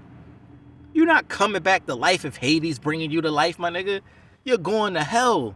How the fuck you come alive when Hades do it? It wasn't God, it was Hades. The guy who Hades is hell. Hell do a wand thing and bring your ass back to life. You wake up on the bed and shit, you back in Oridon, this evil ass place. So you couldn't escape. My ex-wife, same shit.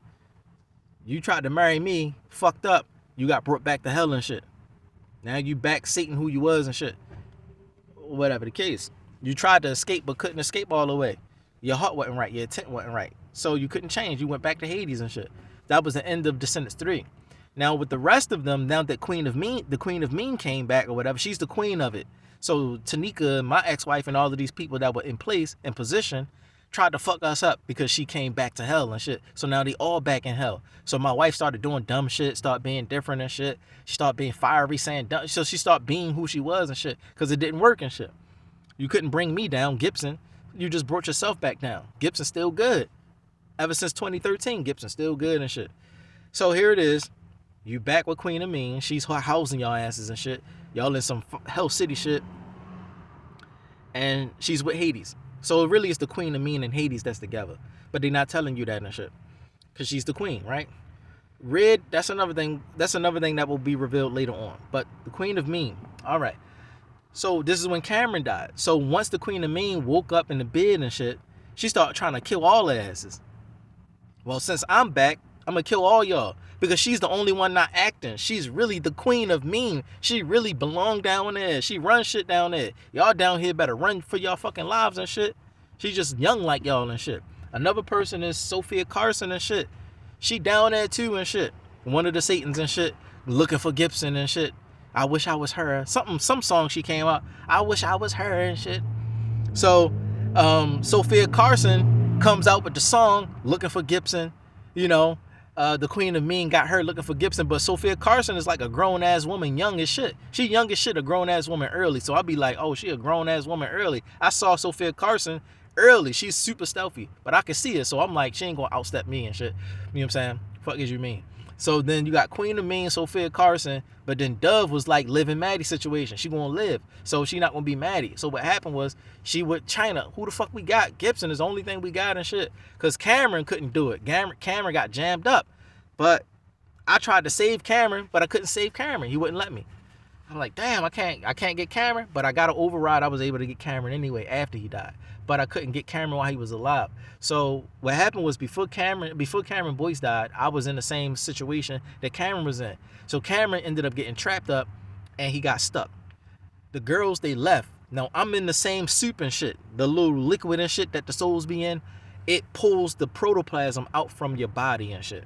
When you in the soup, it drains your energy, your life force. Now, if you have life within you, it can't really drain you. You know, you just give a little, and the Most High come and get. Like if you don't belong there, you can't stay there. Someone's gonna come and get you and shit.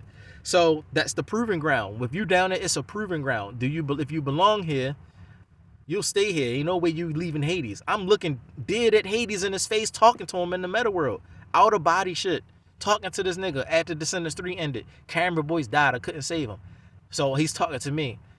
He looked just like the cartoon Hades, sound just like the cartoon Hades, took the man voice and everything. But he looked darker and shit. Like he looked darker, no light or whatever. And he's talking to me like, I'm like, yeah, I just always wanted to talk to you and shit. Like, how you feel about all of this? Like, all of this stuff. Like, what happened, man? Like, how you end up down here? What was happening and shit? Like, they telling me with the heaven war. Like, was it just something that you just wasn't agreeing with something? Now, I bet you, like, I'm pretty sure, like, you see things differently from the beginning. Like, it gotta be different now that all of this has happened, all of this life has transpired since the fall of the angels and stuff, and now you're down here. I know you had a lot of time to think, like, if you could do it again, like, would you? I was talking to him like that and shit. Like, he was just listening to me like, yeah, you know, well, you know, you got a point and shit. I'm like, yeah, it's crazy, man. Like, always the heat of the moment always can fuck somebody up, man. We don't understand some shit. You know, people repent all the time. Like, they can just keep repenting and repenting. They get second chances and shit all the fucking time. Like, you got knocked down, you just down this motherfucker. Like, do you get a second chance? You still breathing and shit, talking to me and shit. Oh, that's crazy. I wasn't cursing, but that's how I was feeling. Like, dang. But I'm in the juice with him. He in the juice. The juice is him. I'm in the juice, though, the liquid that the souls, the poor unfortunate souls type shit. Or in Hercules, the soup that you gotta jump in to get Meg. And he's fading away and shit. His energy's going away. He barely comes out alive and shit with Meg and shit. And he becomes a god, that shit. That in the end of that, when he saves Meg, I'm in the soup and shit. But it wasn't just Meg. It was China, Dove, and all of the women of Descendants 3. All of the women that played in Descendants 3, whether you were extra or whatever. Even a few Celestials was with them, like Mario and Luigi.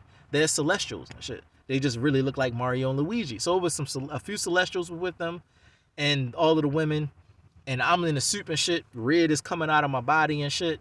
Red liquid is coming out of me, and it's just draining me. But I'm not feeling drained. I'm just talking to him and shit.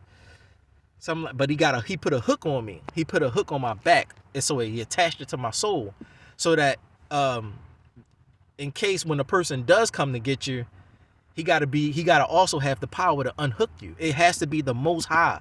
So it can't be an angel or nothing. Like, an angel can't come and get me. I gotta really belong to the Most High Father. So it was all about the crash as well. Like, when I crashed, it had to be the Most High Father in me that did the crash and did all of that shit. So he proved it himself directly. Hades is not a human. He's not a person. He looked just like how he looked, my nigga, on a cartoon. So he's like, yeah, hook. He put the hook on my back, and then Dove and China and them, they just floating away. I'm like, let them just go and shit. He was like, you right? That's a worthy sacrifice. You for all of them girls. They not worth it. You are worth everything, all of them. But the males can't go with you. They're of age. They can't go with you. They gotta fend for themselves. I'm like, I can't. So Cameron can't go. Like, nope, Cameron can't go and shit. He ain't saying shit, but he's like, no, Cameron can't go. Cameron he's a man. So they floats off or whatever, and they get safe. Dove and China are looking through the little fence or whatever, looking, floating away, looking at me stuck down there. So I'm pretty sure they felt some kind of way about that, like Gibson stuck down there and shit. Like I gave my life for them. They probably thought I died like Cameron did, but I didn't. So whatever the case, I wakes up the next day, just like going to sleep and waking up, and you got to go to work and shit. My ex-wife is still there, mad and shit. I'm still alive and shit, but not saying it. She's with the queen of mean and shit, but she's not the queen of mean. She just ride with her and shit, not saying shit. So here it is. Our relationship about to fall apart, but I didn't know it yet. I'm still living the human shit. I'll just be in and out sometimes. So finally, I'm like, well, it's time for me to go and shit. I'm being called. And he was like, yeah, I understand. It's time for you to go and shit. So I started to float out of the water. The Most High's pulling me out, the Savior himself, Yahweh Shai. He's pulling me out of the soup. He was like, yeah, this has got something that belongs to me. He was like, yeah, here he is right here. So Hades already knew if something belongs to the Most High, or then you gotta, he can't keep it. And he was like, oh, you got it hooked? Yeah, I got it hooked just in case you're not the right person and shit. He's calling on like a Jesus Christ or some other God or like a Michael the Archangel or something. In case I'm calling on someone else and not the true creator or the true savior, the hook is gonna, stop the savior or that person from trying to save me. So he was like, oh, okay, I got it. Rips off the hook and shit. And he get mad. What the fuck? He was like, oh no, hell no. So he start trying to like stop me from ascending, but he couldn't stop me and shit on some Constantine shit. So he tried to Keanu Reeves me and shit and do some shit like try to hold me down and shit. Where Keanu gets stuck. He gets stuck in the Constantine world. Now we chewing gum looking for a way out and shit. Like, damn, I almost made it and shit. But he didn't make it. So he tried to do that with me, but it didn't matter because I really live a holy life on earth physically. So when Hades do that metaphysically, he look for your physical life. Are you physically living holy? Are you sinful or sinless? If you got any sin, I don't care what the church pastors be saying or how they be feeling about other people, be trying to attack them and shit subliminally. They be just trying to pop shots and shit like that because they just feel some kind of way about you type shit. But they really don't know for sure. They just be shooting shots. Otherwise, if they knew for sure, they wouldn't be shooting shots. Now with Hades, he don't be playing. Hades himself was like, no, fuck that. So he went for my physical life. They're like, no, he physically lived holy too. Like what? Yeah, the Torah. He prays with his tallit on. He covers it. He does to the T. You know what I'm saying? All that, the Shema and all that. Yeah, you teaching Hebrew, speaking Hebrew, praying in Hebrew. He be mad. Like his heart right and everything. His heart is pure. Yes, he doesn't have an evil inclination. He's not inclined to do wrong. If you leave him to his devices, or you put him in idleness, he will start looking for a wife. He won't look for porn and shit. He'll look for a wife. Or if he see a bunch of porn bitches, he gonna look for the best of one of them and try to make them his girl and shit. He's gonna try to find some kind of way to have a woman, a wife, a consort, a concubine, whatever. Somebody that he can make his is what he's gonna try to do, and protect her and just have that one woman. Or that woman that belongs to him. He's going to try to find a way to have a woman to belong to him to do it the right way. If you leave him to his device. So it's like, that's what he was saying. Hades just mad as shit. He mad as shit. Going crazy. No. So then I ascend and I escape and I go inside of the fence, the little fence house or whatever that all of the women was in. So I see Dove Cameron, I see China and stuff like that. I'm like, what the fuck are y'all going through that y'all was trapped down there and shit? So they was like happy as shit. Dove, all of the girls that was in Disney, they were in the background, happy, singing and just happy as shit, clapping and all kind of shit like that. They was happy as shit that I was safe because I had to sacrifice for all of those. My soul was worth all of the women of Disney. All of the stars as well as just the regular old women that was not stars. I was worth all of their souls and they were safe. And so we started to ascend. I said, we're going to go to the soul house. This is a mimic. I like the mimic, but we're going to take this mimic and we're going to go to the actual soul house that ascended in 2015. And so we took off. And then my eyes closed again.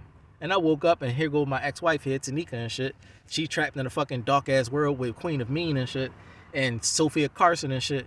Sophia Carson is the type of person that's prepared that in case I do take off my speech, like if I don't want to speak broken English and I want to like compromise to get into the industry, then I start talking proper English, standard English and shit like that.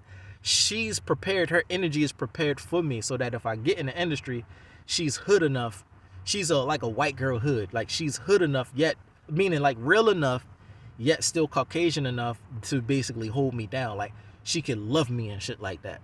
A brown man like me, she could love me enough to hold me down and shit, and I still want to be with her, and she still can hold me down and shit, and she don't play the slave master card yet, could still play it and shit. So she's the type of energy and character to be able to play me perfectly.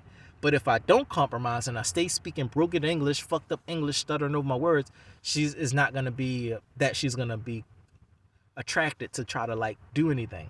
So long as I stay like this, the weapons of Hades won't be able to work, which are the women that he have in the Disney department and shit like that.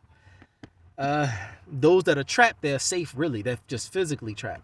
Now, when it came to the point where when we woke up, it was reported on the news when I woke up that same day that, or was it like a day later? I think it was a day or two later. It was not a week or nothing like that. It was like a day or two later, literally, because we moved back in to Tanika, my ex-wife's mother's house. We moved back into her house because our lease was up. The 12-month lease was up. We moved back into her house and said I was on disability. I applied for disability, but I'm waiting for it to come. So we just applied for it. We went there. I put my children. I put her on all of it and stuff like that. We went back towards her mother's house. And I was doing DoorDash. My wife's job was DoorDash, but I was doing it for her. So I was gonna keep doing DoorDash to bring in some money. And I know my work ethic. I can bring in some money and get enough money to get a new car and all that, like a real job. So I was gonna start bringing in money from the DoorDash to help her mother with rent and stuff like that while we here waiting, looking for a new spot, a new low income spot, or whatever the case like that. But what ended up happening was the plan that we had as a family, her mother knew, but nobody else knew. So they started looking at me strange. But whatever the case, it was set up anyway because I didn't die.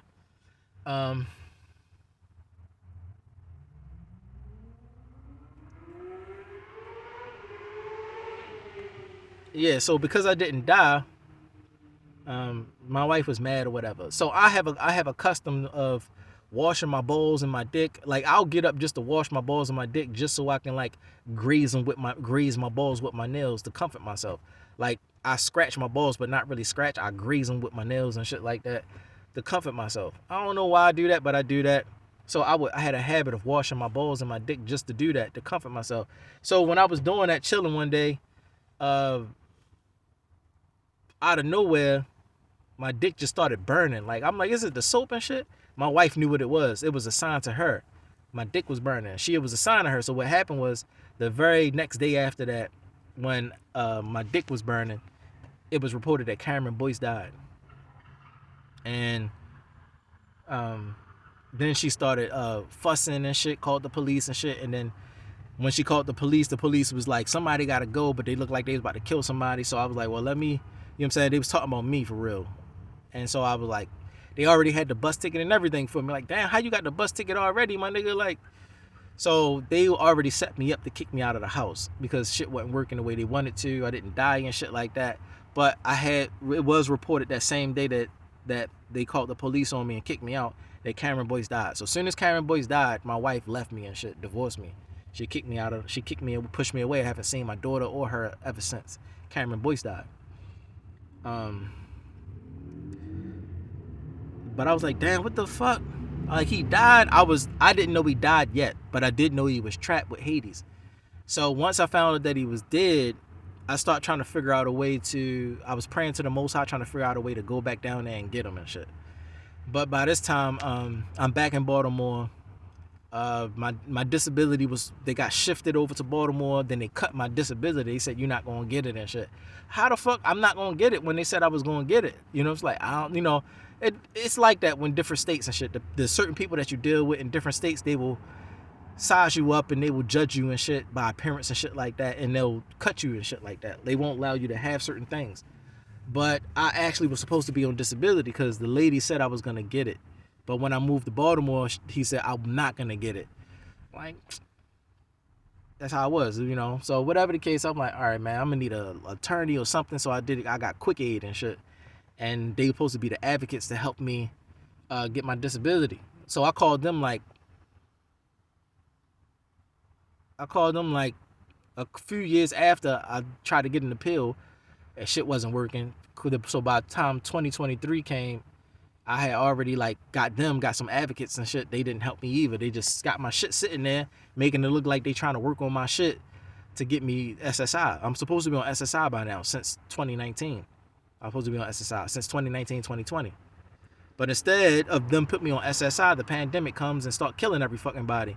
That was the whole Queen of Mean shit. The Queen of Mean shit, that Disney shit was connected to a lot of people dying with the pandemic. They said it came from China. No, it didn't come from China, as they say China McClain. It came from the Queen of Mean, my nigga.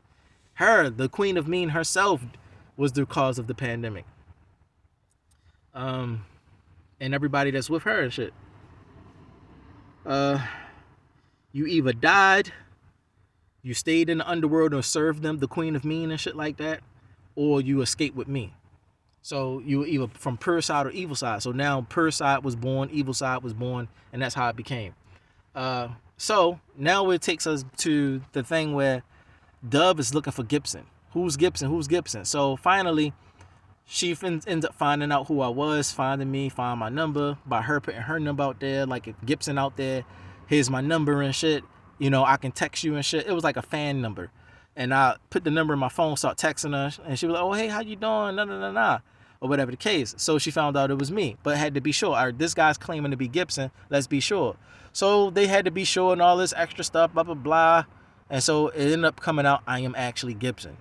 There's a little bit of skepticism and doubt still to this day, but I am he. It's just that you never met me physically to know that for sure. You're just going off of cameras and things like that. Small little snacks and shit of like, you know, little taste testers of information and shit. You don't have the full meal and shit. So by this time, Dove is dragged all around the place, man. Anybody's trying to get to her, but she's still safe because I saved her. So Dove Cameron and all of those Disney girls, all of the people from D4 and all of the Disney people, the new Disney stars and all of that stuff, they are still safe because of me. If they're not with the Queen of Mean, they're still safe because of me. They just never met me, or they don't know who Gibson is. What they're not knowing is that I need a wife. In order for me to keep on going, I need a wife, a physical wife that can, you know what I'm saying? They think I'm just supposed to be this guy alone, and they don't know how things work for me to keep them safe and shit. Otherwise, I'm going to be taken from them, and they're not going to have a protector anymore because they did it wrong. You had the wrong heart about it. How I'm supposed to live and what I need and shit like that. You got the wrong heart and the wrong mind about what I need to keep protecting you and shit. It's just not I'm doing, it's just to do it. It does take marriage vows and stuff like that. But if you have the wrong heart with it, I got to decrease the vow and put you in the bracket of just a random ass person I'm protecting. You know, but I need a marriage vow. So you're not understanding that's important and key value, value key to keeping the Disney stars safe. All right, so what I ended up doing was relying on the vow with Dove. Because the vow with Zendaya and the vow with China got broken. I had to decrease them to just regular old young girls that I'm protecting. But it's still a vow nonetheless that I'm protecting them. All right, because Zendaya's with Tom Holland. Doesn't matter how it looks, you're with him. Kissing and all that bullshit. So it's happening. Oh, we're just acting. Yeah, I know. His spit is all on your lips and shit. His lips is on your lips for fake and shit. His juices is all in your juices for fake. You know, just because the camera on and cut off, you kiss for real, it don't mean it's fake and shit. It actually, he got in your body. So now you fucked up, and now I gotta save you off camera and shit. With China, the same thing. She kissing on other guys and shit like that. Black Lightning and shit. You know, then this person, then you got Romeo and shit. I would rather China McClain just marry Romeo. But China's gonna, like, fuck Romeo and other, cause she know if she be with somebody and I see her with somebody, I get to move on, freely get to move on without her feeling feelings and shit. But I have a vow also with Lauren McLean, so things are being held on to because of small things. But I put Lauren McLean also in a decreased vow because you got to physically be together after a while. So what happened was I had to decrease the vow with Lauren McLean and put her in the bracket of just protecting her like everybody else. So Dove Cameron was the vow that I ended up doing, but it's a leverage vow. So everything is hanging on a thread of a leverage vow because Dove don't actually belong to me. She actually belonged to Cameron Boyce, but Cameron Boyce died, so she's being dragged around by different guys. So I can do it because she don't actually belong to me, but I can still do the covering work of the leverage marriage or whatever the case, because those guys don't belong to her and I don't belong to her, but she gave herself to me, Gibson, the one that saved her. So I ended up taking over the marriage vow of Cameron Boyce.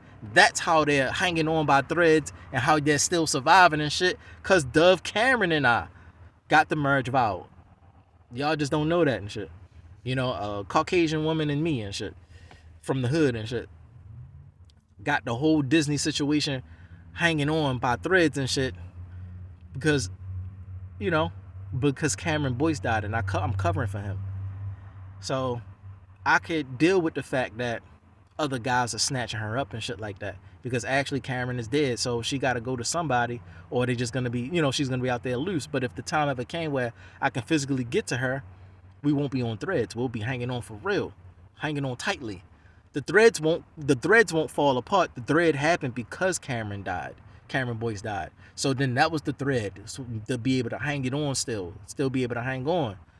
By me going into the vow with Dove Cameron. So that thread is not going to break. It's because it's a strong, very, very strong thread.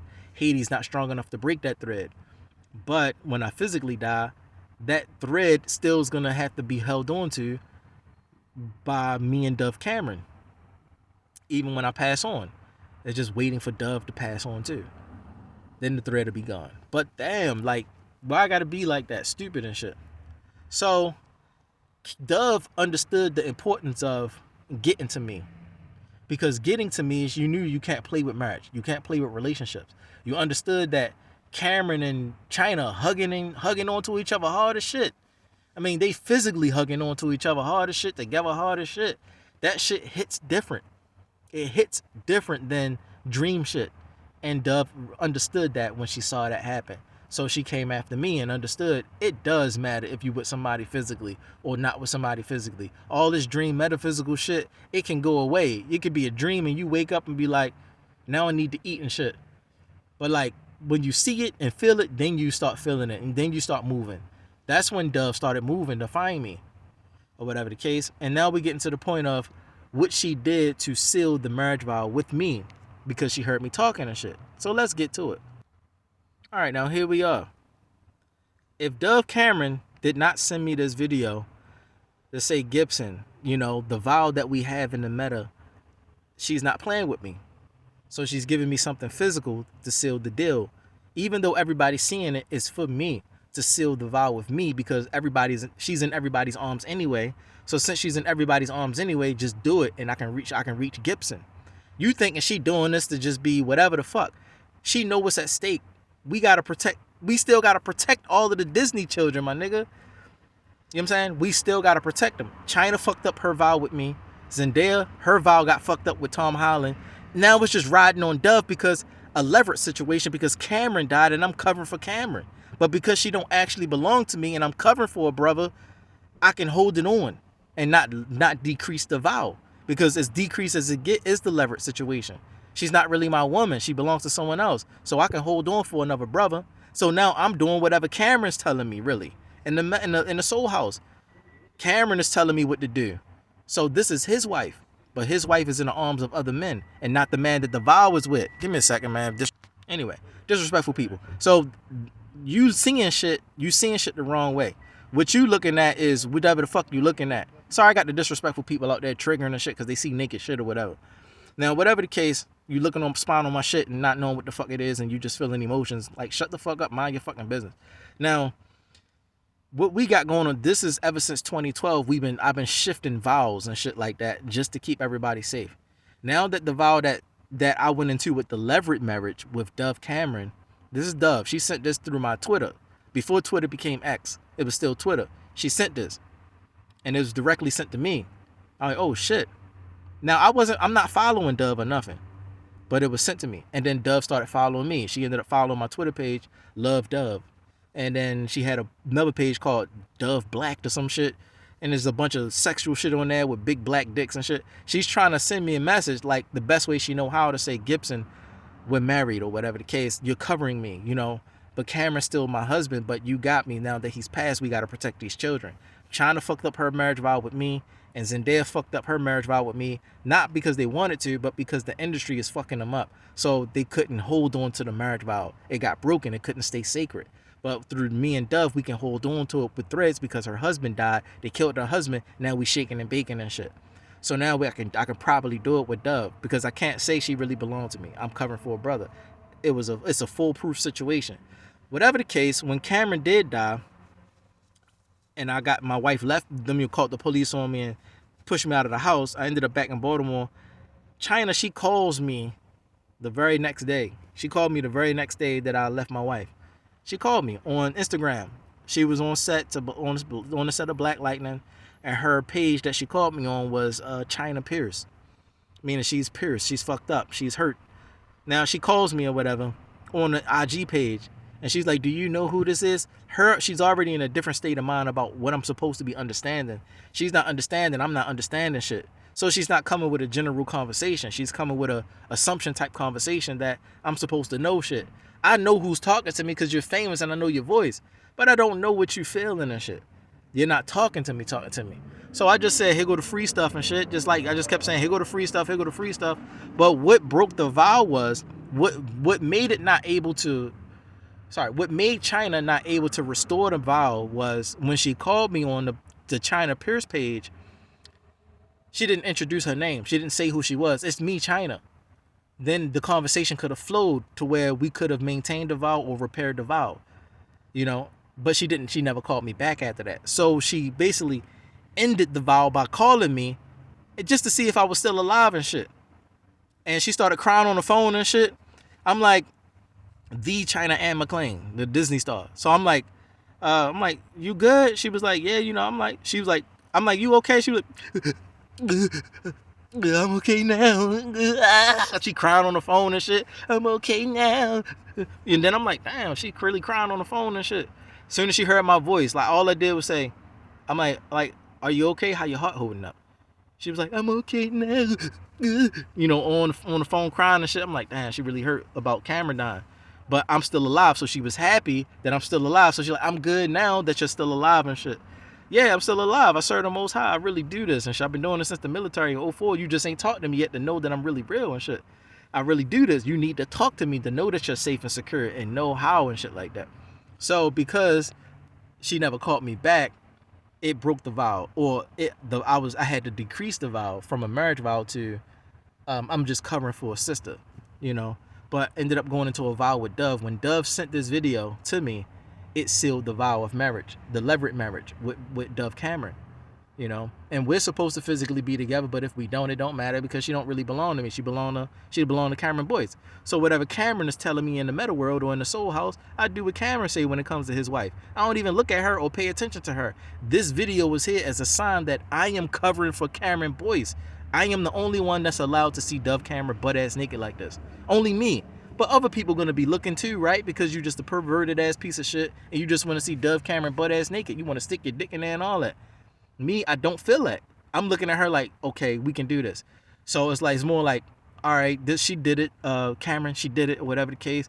She sealed the deal. Now we can still continue protecting the children and stuff. And Cameron is doing the work on the other end. And I was able to save Cameron Boyce, put him in a no sleep side of the soul house. He on a no sleep side.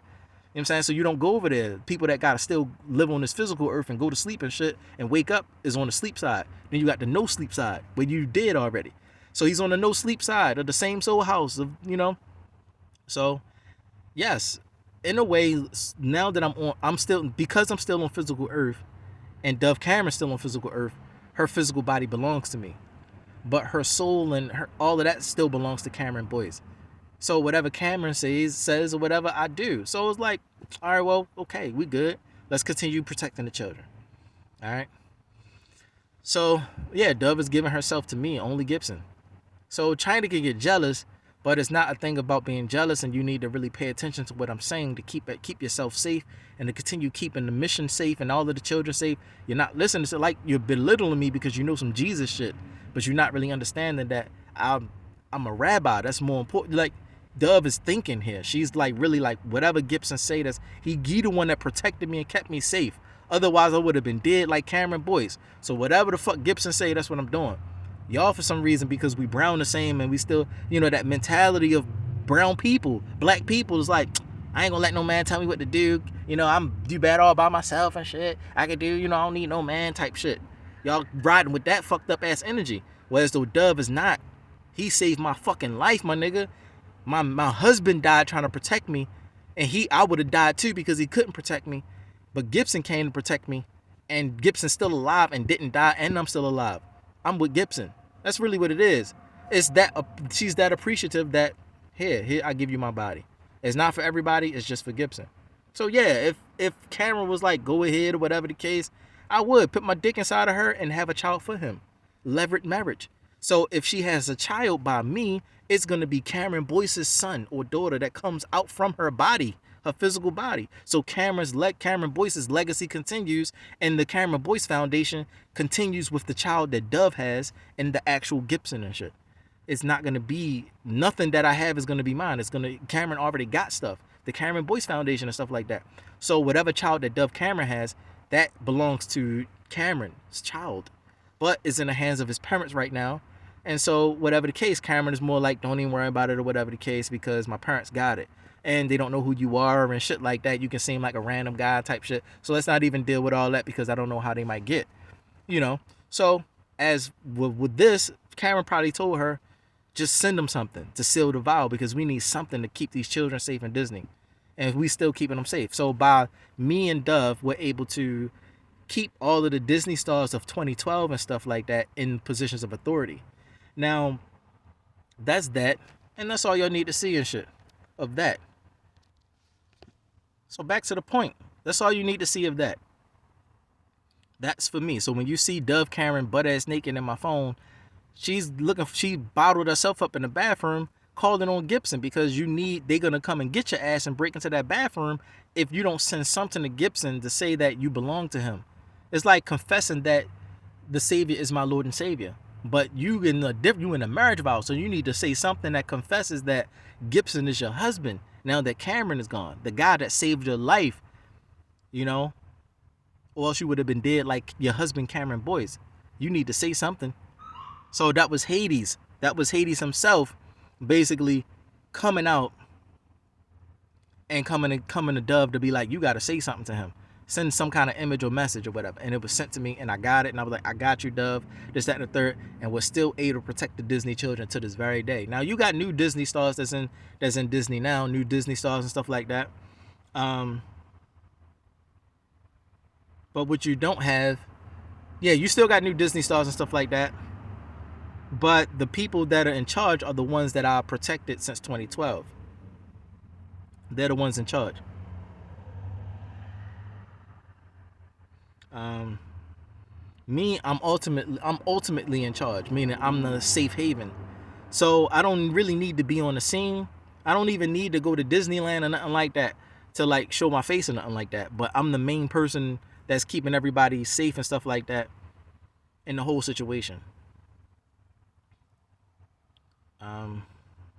So it's me. Then Dove is me and Dove that's in charge of the whole Disney situation that everybody's on per side. Pureside, pure side. So we're keeping them safe, and under Dove is everyone else. But Dove's higher self is Tinkerbell herself, but her human self is Dove Cameron. So that's something that's going to be explained later. That's like I'm not gonna explain it, but that's something else. I'm not gonna explain it. So I wanted to say that and let y'all know When you see stuff on my phone, you don't know what it's there for, or you don't know why that's there, or why this that, or why he got this in his phone. I'm very important, my nigga. You just looking for paperwork and shit. You just see a bunch of images. Like, why are these images important to me? Why, out of all the Caucasian little girls, why is Dove Cameron important for me to have her naked ass body in my phone? Like, what's so special about her? Why not Sophia Carson? Why not this girl? Why not Emma Watson? Why not all of these women? You thinking it's something stupid? No.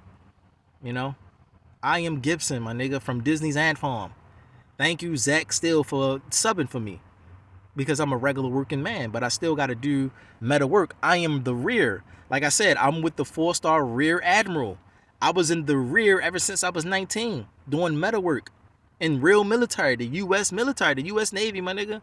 The real physical U.S. military. You know, on the CVN-71 Theodore Roosevelt. Drove it. Real aircraft carrier, real fighter jets, real missiles on the fighter jets, F-14s and all kind of shit. Live missiles and shit. You got watch your head and shit. Oh, my bad. Damn.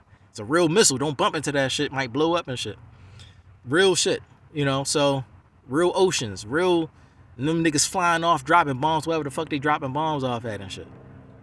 You know, and come back and shit. So when I was 19, and like I said, I was with the 4-star Rear Admiral, which was with the Queen, Her Majesty, and I had no place in this man's Navy. I was in the place of this woman's Navy. Who's this woman? The Queen, Her Majesty. Who's this man? The LGBTQ community. This man was always the LGBTQ community. But when I was in the military, there wasn't no LGBTQ community. You couldn't even say you was gay in the military. Now, it's all out in the open now. You can say you gay, you can say you LGBT, you can do all that now. So this man's Navy was a gay Navy. Homosexual men. So I didn't have a place there because I was straight. I wanted to be a chaplain and stuff like that. I wanted to go with God. Chaplain is the number one important person in war, my nigga. You about to die. Missiles going, torpedoes, submarines. You about to drown and shit. You with the chaplain. The chaplain is the one that's going to get you to God. You're not on land or nothing. You out to sea, my nigga. So the ocean herself got to protect you. So who you with? You either with her, or you either with Mother Earth, or you with Satan or some shit. You got to be direct. She don't drink fire. So I do not drink fire, my nigga. So y'all gonna have to like choose sides and shit and really mean that shit. So that's how it was. So that's what he said. I chose the chaplain life. I want to be a chaplain or a Bible teacher. That's what I said. I want to be a teacher of the Bible, a liver for the Creator. You know, I always wanted to be a friend of God when I read that about Abraham. Sure enough, they was like, then I didn't get, it saved my life. So I didn't have to be a Mason. I didn't have to be Illuminati. I just went with God. And the Queen was with me. The 4-star Rear Admiral was with me. All of that. So all the way up to the highest military level of the Pentagon and stuff like that. People that were on per side that went with God and went with Her Majesty was with me. I was the charge of that. But we all are falling behind because we need to find the Most High. So we're going to follow the King. The one in charge was me. Follow me. 19, follow me. My heart was right. So we're going to get there. So finally we make it. I've become a rabbi by 2015. From 2004 to 2015, I become a rabbi and keep everybody safe. Now my mission is over with. My mission is done. Why you see me sitting in the gutter somewhere, dried up and shit, looking dead and shit, looking empty, nothing to do, because the Queen passed. Our mission is done. So she went and left, which means there's nothing else left for you to do. So she left, and so there's nothing else left for me to do. It's nothing for me to do and shit. I'm not with King Charles. I'm not against King Charles either. But I'm not part of his situation. Trump is, you got to ask Trump, it's Trump's situation. I'm just what's left standing of what the Queen had going on, of trying to awaken the children of Israel, to get them out of slavery, bring them back to the Most High and His commandments. That was her mission. That's how you seeing new books coming out, the Apocrypha, 1611 King James Version, Cambridge, all of this stuff. Cambridge is a university in London or the UK. Cambridge University, that's in London. So the Queen was opening these books up and stuff like that. She dedicated the last parts of her life to it. Then put it in the show called Game of Thrones. At the end, she supposedly dies. The auntie or whatever, Amelia Clark. The throne rightfully belonged to her, but she ends up dying at the end. At the end, you don't want it. You just want to leave because you made it. So she ends up dying. I don't know why they made it like Jon Snow killed her. That was stupid as shit. Because then if you connect me to Jon Snow, no, I didn't do that. I had nothing to do with killing the Queen. it had to be somebody fucking my life up that ended up killing the queen. So somebody's belittling me, fucking my life up just for saying I'm represented by the queen and stuff like that. So they thought that was an offense, and trying to hurt me ended up hurting the queen instead. So they ended up, whatever his name, Snow, ended up stabbing her and shit, and she dies next to the dragon because she didn't belong to the dragon and shit. You know, so she left the dragon situation, died, and then Jon Snow goes beyond the ice, the wall or whatever, and left. That was 2015 when we left Earth. It took flight. He left the whole realm and shit, and never came back. So you don't hear anything else about Game of Thrones since then, or Jon Snow, or whatever the case, or Emilia. She dies and Jon Snow walks off and shit out there in the wilderness, across the ice and shit, out of the realm and shit. And whatever happens to him, right? So that's me. The queen dies, and then here I am still living and shit. Whatever happens, happen. But so long as I'm holy, I'm supposed to still be good. The Most High is dealing with me directly. I'm not connected to any of y'all situations, y'all demonic systems, y'all demonic energy that run y'all systems and y'all government systems and y'all nations and shit. I'm not connected to it. I'm disconnected from it. So I'm on the outside looking in, on the outside being communicated to by Satan, like, yo, why you in my neck of the woods and shit? And like, y'all just got funny shit to say and shit. But it's like, yo, the Most High is really saying, why the fuck you still breathing for real and shit? You in my fucking existence still fucking breathing and shit. Why you still breathing? I'm just not popping shots at Satan yet, because it's not for me to pop shots at him. But I could, like, why the fuck is you still breathing, my nigga? Why you always got some disrespectful shit to say? Dang, yo, you're a nuisance. You're irritating just being in my neck of the woods. Nigga, you don't have a neck of the woods, my nigga. You don't own shit. Be happy you still fucking inhaling and exhaling. The Most High could really destroy the shit out you right now. He gave you time to think about the shit that you did, trying to come for his throne. He wants you to still live to realize that shit is never going to happen. And how, depending on how you felt throughout these thousands of fucking years and shit, depends on how harsh the fucking punishment going to be or not. So, like, damn, that's what you need to be worrying about. Not worried about why I'm in your neck of the woods and shit. Got your little ass puppets and shit. Want to be popping shots and saying stupid ass disrespectful messages and shit. Cutting off the water fountain in the library and shit. Drink my piss, then I'm pissed off and shit. Fuck you. You always got some shit to pop and shit. Speak up, my nigga. All of y'all niggas, you, Satan, and all y'all niggas, speak up. Speak to the Most High, not me. My nigga, I'm just a messenger. Speak up. Y'all just know that because I'm connected to the Most High, you know that fucking me up is popping shots at the Most High and is affecting him in some kind of way. But that's still dumb as shit. Why the fuck you want to keep fighting somebody that you got no chance at all to fuck up? It's dumb as shit. It's like you keep fucking with him and because you want to die right now. Like, I want to die and shit. So you keep popping shots at him so he can try to kill you now, instead of be like sitting there repenting, getting your heart right, begging and crying so that he can make things lighter for you. And he really begging and crying, man. He been begging and crying the whole thousands of years. Let me soften up on him and shit. Boy, your mind was crazy. You all right? You was really just in the heat of the moment. Like, I see how you just, once you felt that way, you stopped feeling that way once I fucked you up and shit, put you in prison and shit in the desert some fucking where, under the desert, my nigga. You and your friend AZ, Azazel, the fucking black ball death Kaaba stone god and shit. You and him, y'all, he in the sand in the desert buried some fucking way. You over here somewhere buried and shit. Y'all feeling different, or y'all saying it's like, but y'all not feeling different. You're not feeling repentant for real all the way. You still aggressive, like wanting to fight back, or feel like you can fight back, like a little ass child or some shit. You're a little ass baby with Pampers on. You still got Pampers on and shit, thinking you gonna fight a grown ass man or a grown ass woman, and you just really feel like that you can fight back and shit. But those parents definitely know they can fuck you up, take you by the leg and throw you out the fucking window and shit, and let you splat on the fucking ground. But they gonna sit there and listen to you, deal with you, dialogue with you, and be like, why the fuck you was feeling like that? Try to really get to the bottom of why you feeling. Like I said, time really getting to the bottom why you feeling like how you feeling. And then do away with you and shit, depending on how bad it was or how bad it wasn't, or whatever the case. That's what it is. So it's not for y'all that are serving Satan or want to do what you want to do, so you end up serving Satan or some evil ass shit and not serving the Most High Creator. It's not for y'all to be feeling kinds of emotions. You're just making it worse for Satan himself, for his puppets to be feeling kinds of ways about the holy person. Like, the more y'all try to send messages or secret messages, it's fucking Satan up. So now he's burning and getting fucked up. But the thing was, his power and authority kind of got stripped, so he can't put y'all in check like he used to. Otherwise, if he could put y'all in check like he used to for serving him, then for you fucking me up, he would turn back and fuck you up. Like you have this emotion in your heart, you want to kill me or some shit like that, because it's whatever the fuck reason about some satanic shit. But instead of you kill me, he would kill you instead, because you killing me would fuck him up. See what I'm saying? Like, you just got people that you run and shit. You run these people, or you in charge of these people. They still can go off and do some dumbass shit that you said don't do, and can get you jammed up. So that's what y'all doing. Fucking me up is jamming Satan up and shit. And you have your own mind. You don't want to serve Satan no more. So you thinking double shit. I'ma fuck him up to fuck Satan up, because you think you clever as shit. But it's still fucking you up still nonetheless. Because you're not serving the Most High. You're still serving Satan, as if you're going to be able to rise above Satan or be able to overpower Satan. Because you know he's not the creator. He's not the true creator. So you be feeling all kinds of emotions like that. But you still a bound ass piece of shit and shit. No, don't want to change your own heart. So you're never going to win. It be stuff like that, yo. But, whatever. That's just what I needed to say, yo. I needed to know that. I really needed to know that.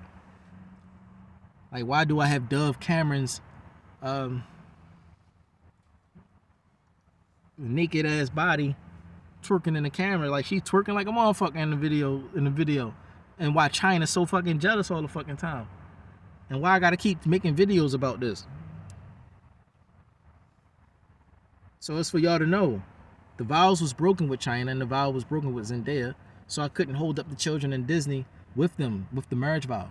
But I could do it with Dove Cameron, because it's a levirate marriage. She really don't belong, her soul don't belong to me actually. It belongs to Cameron Boyce. But Cameron Boyce is dead, so her soul is with Cameron Boyce still. But her physical body is with me. So you had to do that physically to say, Gibson, you cover me on earth. But whatever Cameron Boyce is telling you to do, that's what we gonna do and shit. Because that's my husband still, right?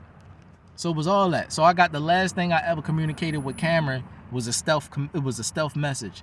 Physically, we used one of his old videos, the Jesse video, the Jesse episode where I first started talking to him, texting him and stuff, and on Facebook he used that same one to communicate with me again about Dove Cameron naked body and shit.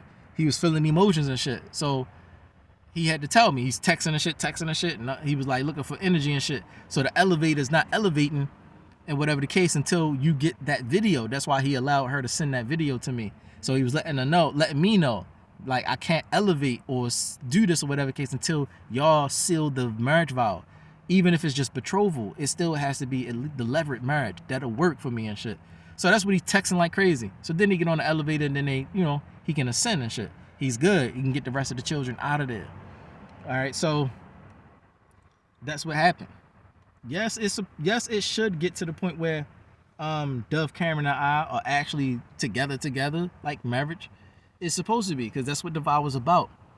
Being able to bring a name for Cameron Boyce, because he got shit. He got a foundation and shit like that. So you gotta, give something to his children, or he need children so that they can tend to the stuff that he have, instead of him giving it to strangers. But we're gonna ride with the fact that his parents got it and his sister got it, and just like, fine, we're just gonna continue doing the work. So whenever y'all call me for something that got to do with Dove, it's not about anything except Cameron Boyce and protecting the rest of the children so that they don't become Cameron Boyce, dying in their sleep and shit.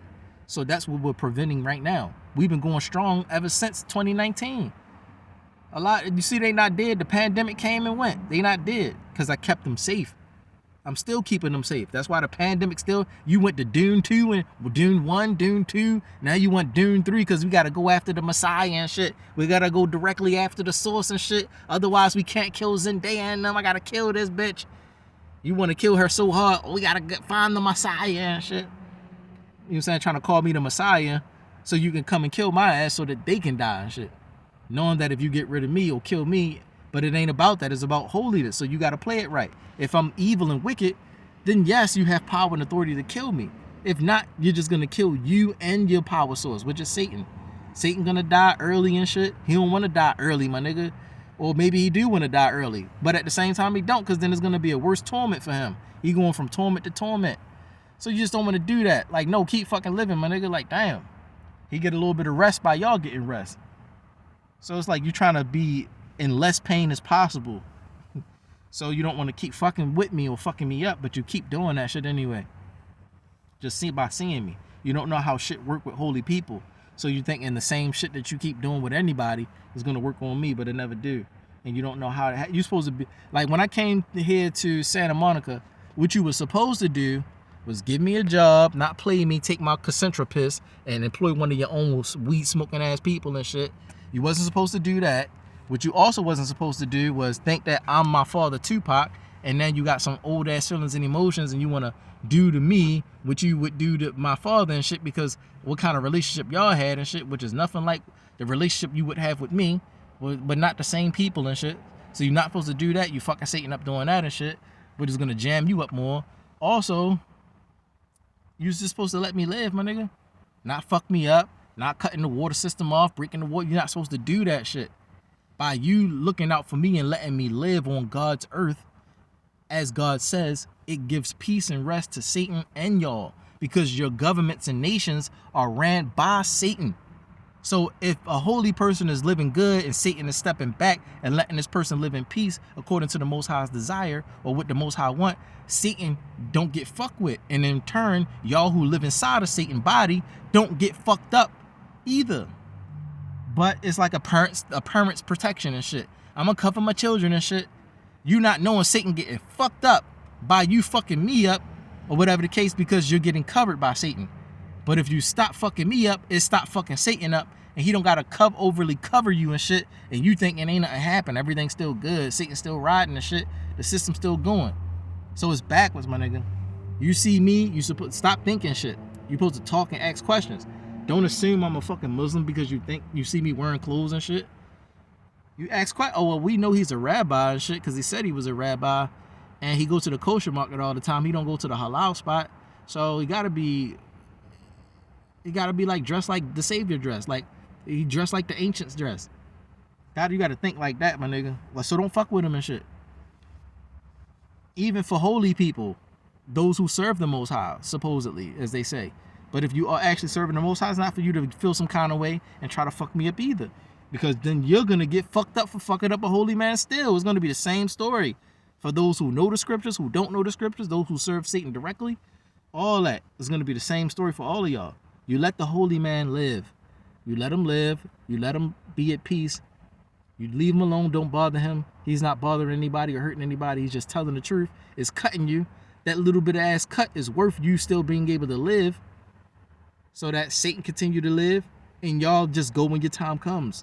You just making shit early and fast for you.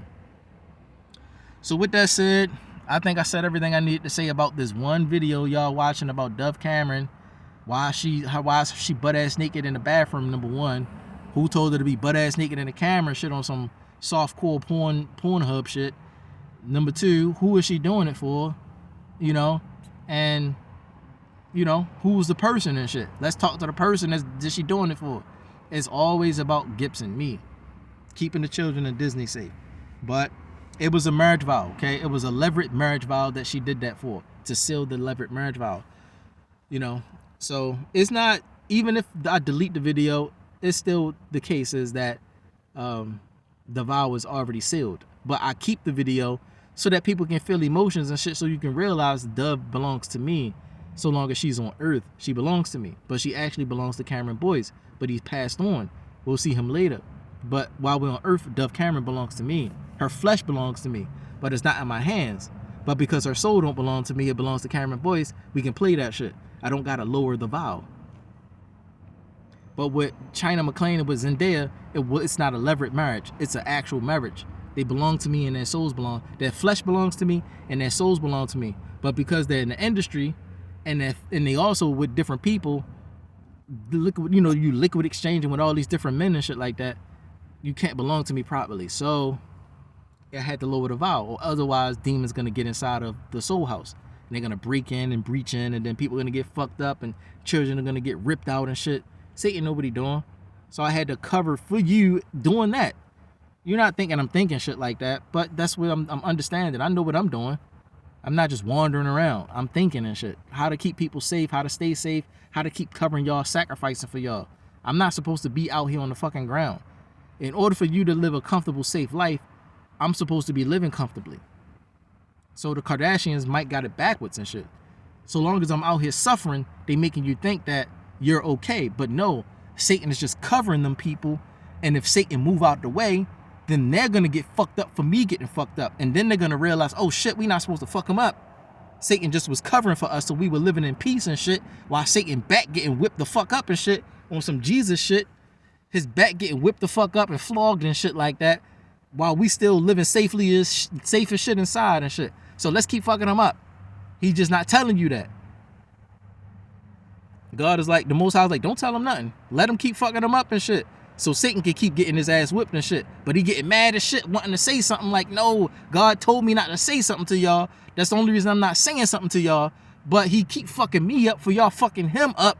But if I move out the fucking way, all y'all gonna get fucked up. And I don't gotta get fucked up. It's part of my punishment, and I'm covering y'all asses for worshiping me. But at the same fucking time, I don't want to get fucked up for y'all disobedient asses fucking up holy men, because y'all asses dumb as shit. So that's what you're not understanding.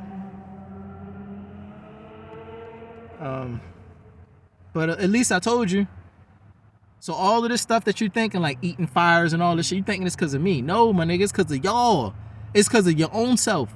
It's just that the creator came on the scene and now fucking Satan up. But y'all been comfortable so fucking long with this Hollywood shit, you thinking the holy man is the reason. No, my nigga.